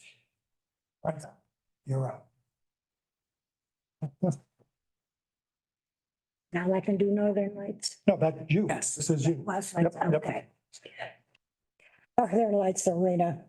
Oh, there's been the turning into the bills, and we have been approving them. But this last batch of bills we received, and Bill and I were the only two at the meeting, I kind of didn't want to approve it, so I had asked Kim about it, and she come running right over, and so I'm going to turn this over to Kim, so she can explain Okay. just exactly what is going on. So these are the second quarter and third quarter of Northern Lights reimbursement request. To my knowledge, they've been reviewed by the facilities board. The questions were answered, the adjustments were made. And this is ready to move forward as far as approving these reimbursements. The question came up because there was question about ice paint and vinyl and whether or not that was covered and so on and so forth. And it is. And the ice paint's been pulled in the vinyl because we don't cover that. We weren't going to cover the ice leveling machine. They didn't get that approved ahead of time. The problem being when this budget was put together for 24, no one bothered to put in any reimbursement for 24.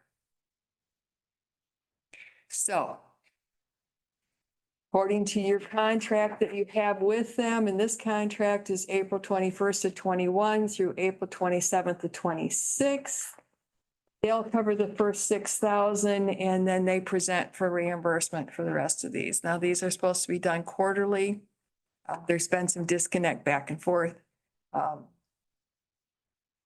The treasurer's office, according to the contract as well, the county treasurer will provide proof of the cost of all such repairs and maintenance and determine if payments for the annual 6,000 are available. So it's right in your contract that these are supposed to be coming to the county treasurer's office to present to the board for you guys to determine what you're going to cover and what you're not. So at this point, I believe we're looking for approval to recommendation to pay the second and third Northern Lights reimbursement request as written. I didn't know if anyone else had any more questions. Well, I think because those were brought to facilities, I think was, They've been to facilities twice now. yeah. So I think we've kind of beat that one. Yeah. So we would need a budget adjustment to that line item to the 272-763-975 to be increased by the $2,331 so that there's even money in that budget to pay these.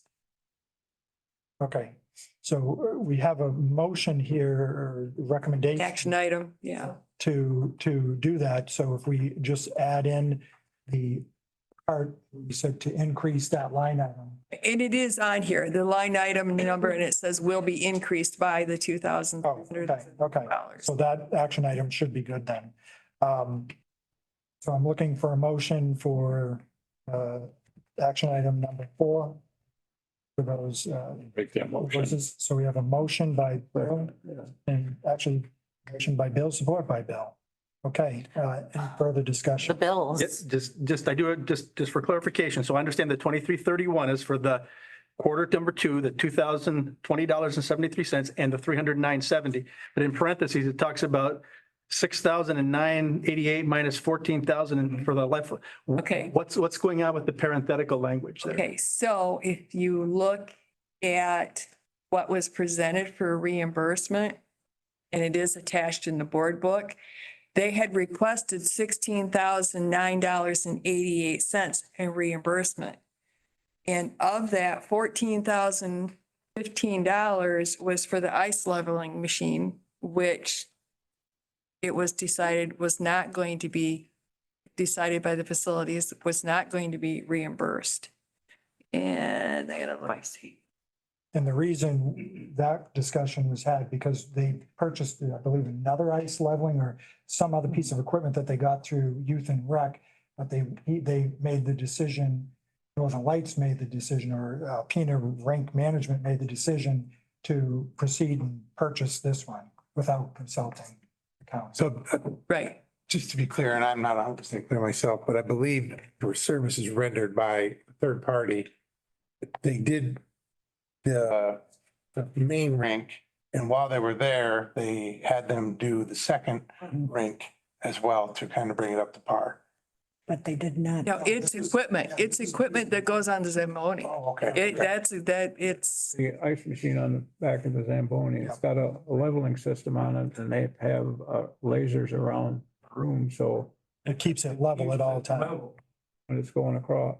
So the management company will assume responsibility for that $16,000 for the ice leveling equipment.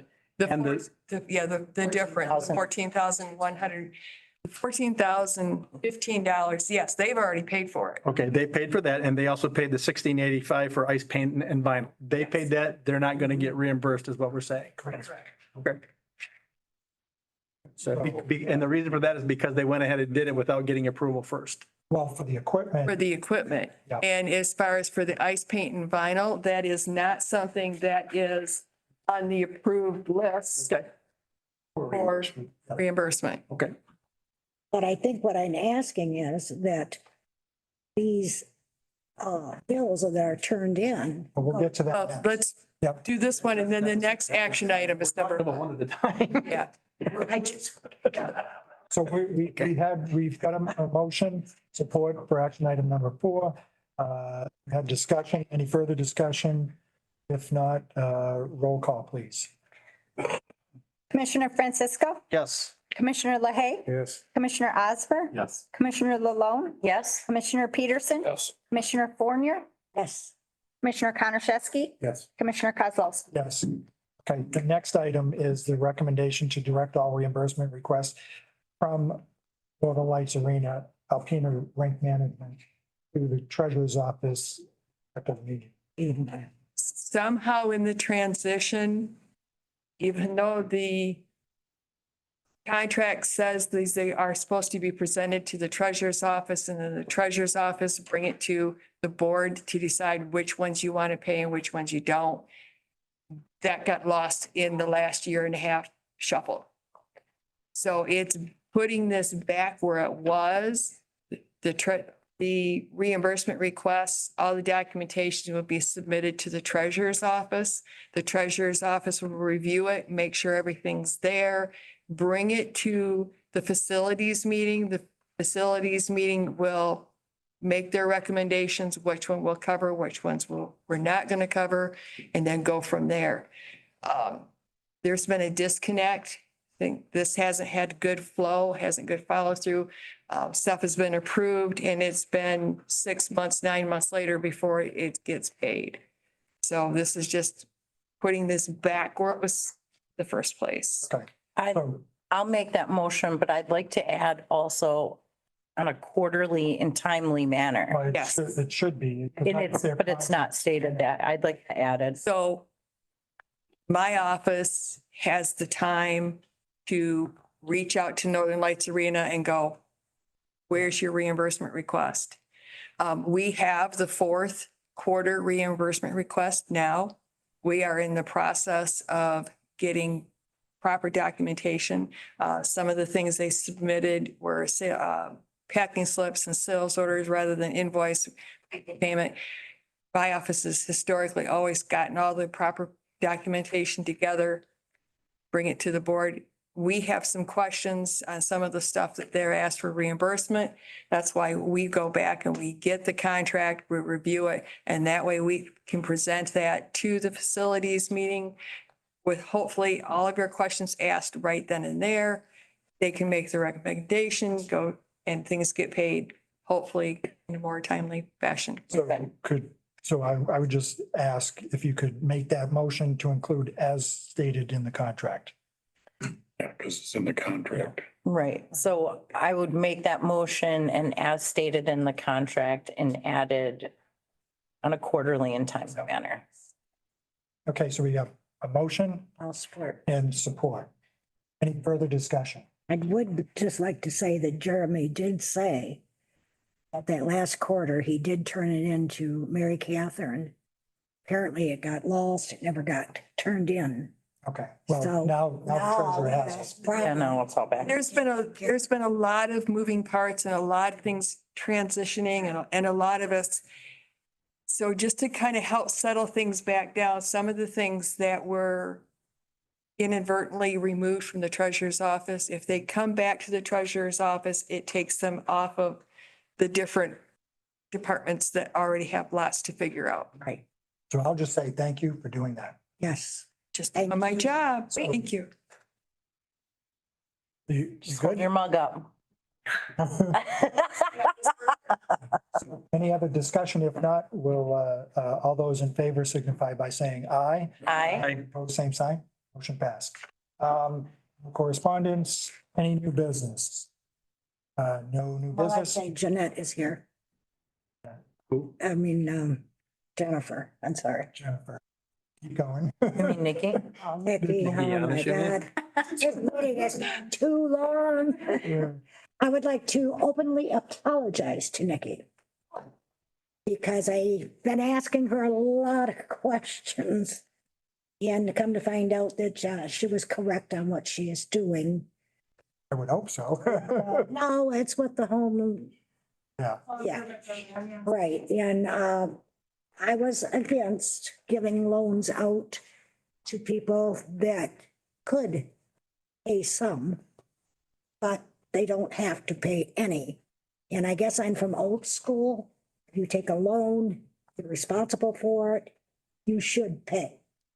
But that's not how our contract reads, and she was right on what she was doing. So I have to openly apologize. I appreciate that, Brenda. Thank you. You're very welcome. Okay. You do the good work. No other new business. We will push forward through the public comment. If there's any other public comment, 3 minutes. Oh, really? Gotta save time for everybody. My name is Kevin Ginter, 90 South Lawn, Alpena, Michigan. I've stepped here a time or two with a concern about the ambulance fund, AKA the ALS contract. My concern covers what I consider parity, fairness, and the best use of taxpayer and community funds. Disappointed to some extent about the recent approval where the city was asking for the 1.2 million and some change versus the 970 something in that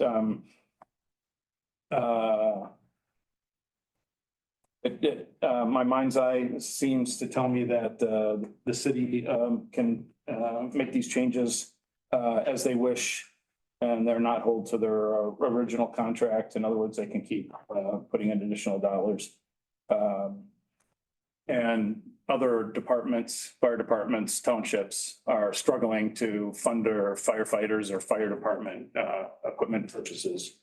A longer than 3-year contract term seems to be excessive to me. I think this is something that generates quite a bit of income. You're basically funding ambulance service that you, other than the service, you don't get any benefit other than that.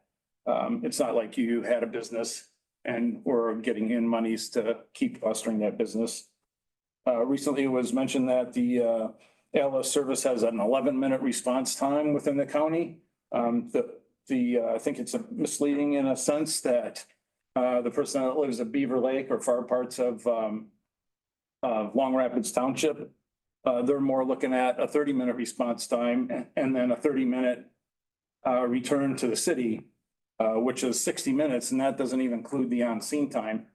And you could parody that or compare that with a few minutes there, a few minutes back to the hospital, 6 or 8 minutes for city residents or near the core of the city. I appreciate, I've heard this a couple of times. I appreciate your diligence for keeping contracts local. I think that's important for the success of the area. But I think if you put this out for competitive bids, if for nothing else, to see where the market's at, I think you could save some significant dollars and possibly get some service improvements. I feel the city residents get not only the best service because the city fire department is right close. And then at the same time, all the county taxpayers in Alpena County are basically paying to fund the city fire department. 3 minutes. Thank you. Oh, thanks for your time. I'll see you again later. Right. The public comment, no one online? No one's raising their hand. Okay. Second. One moment.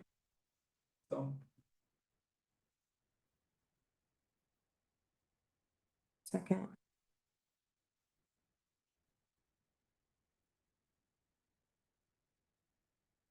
Be someone.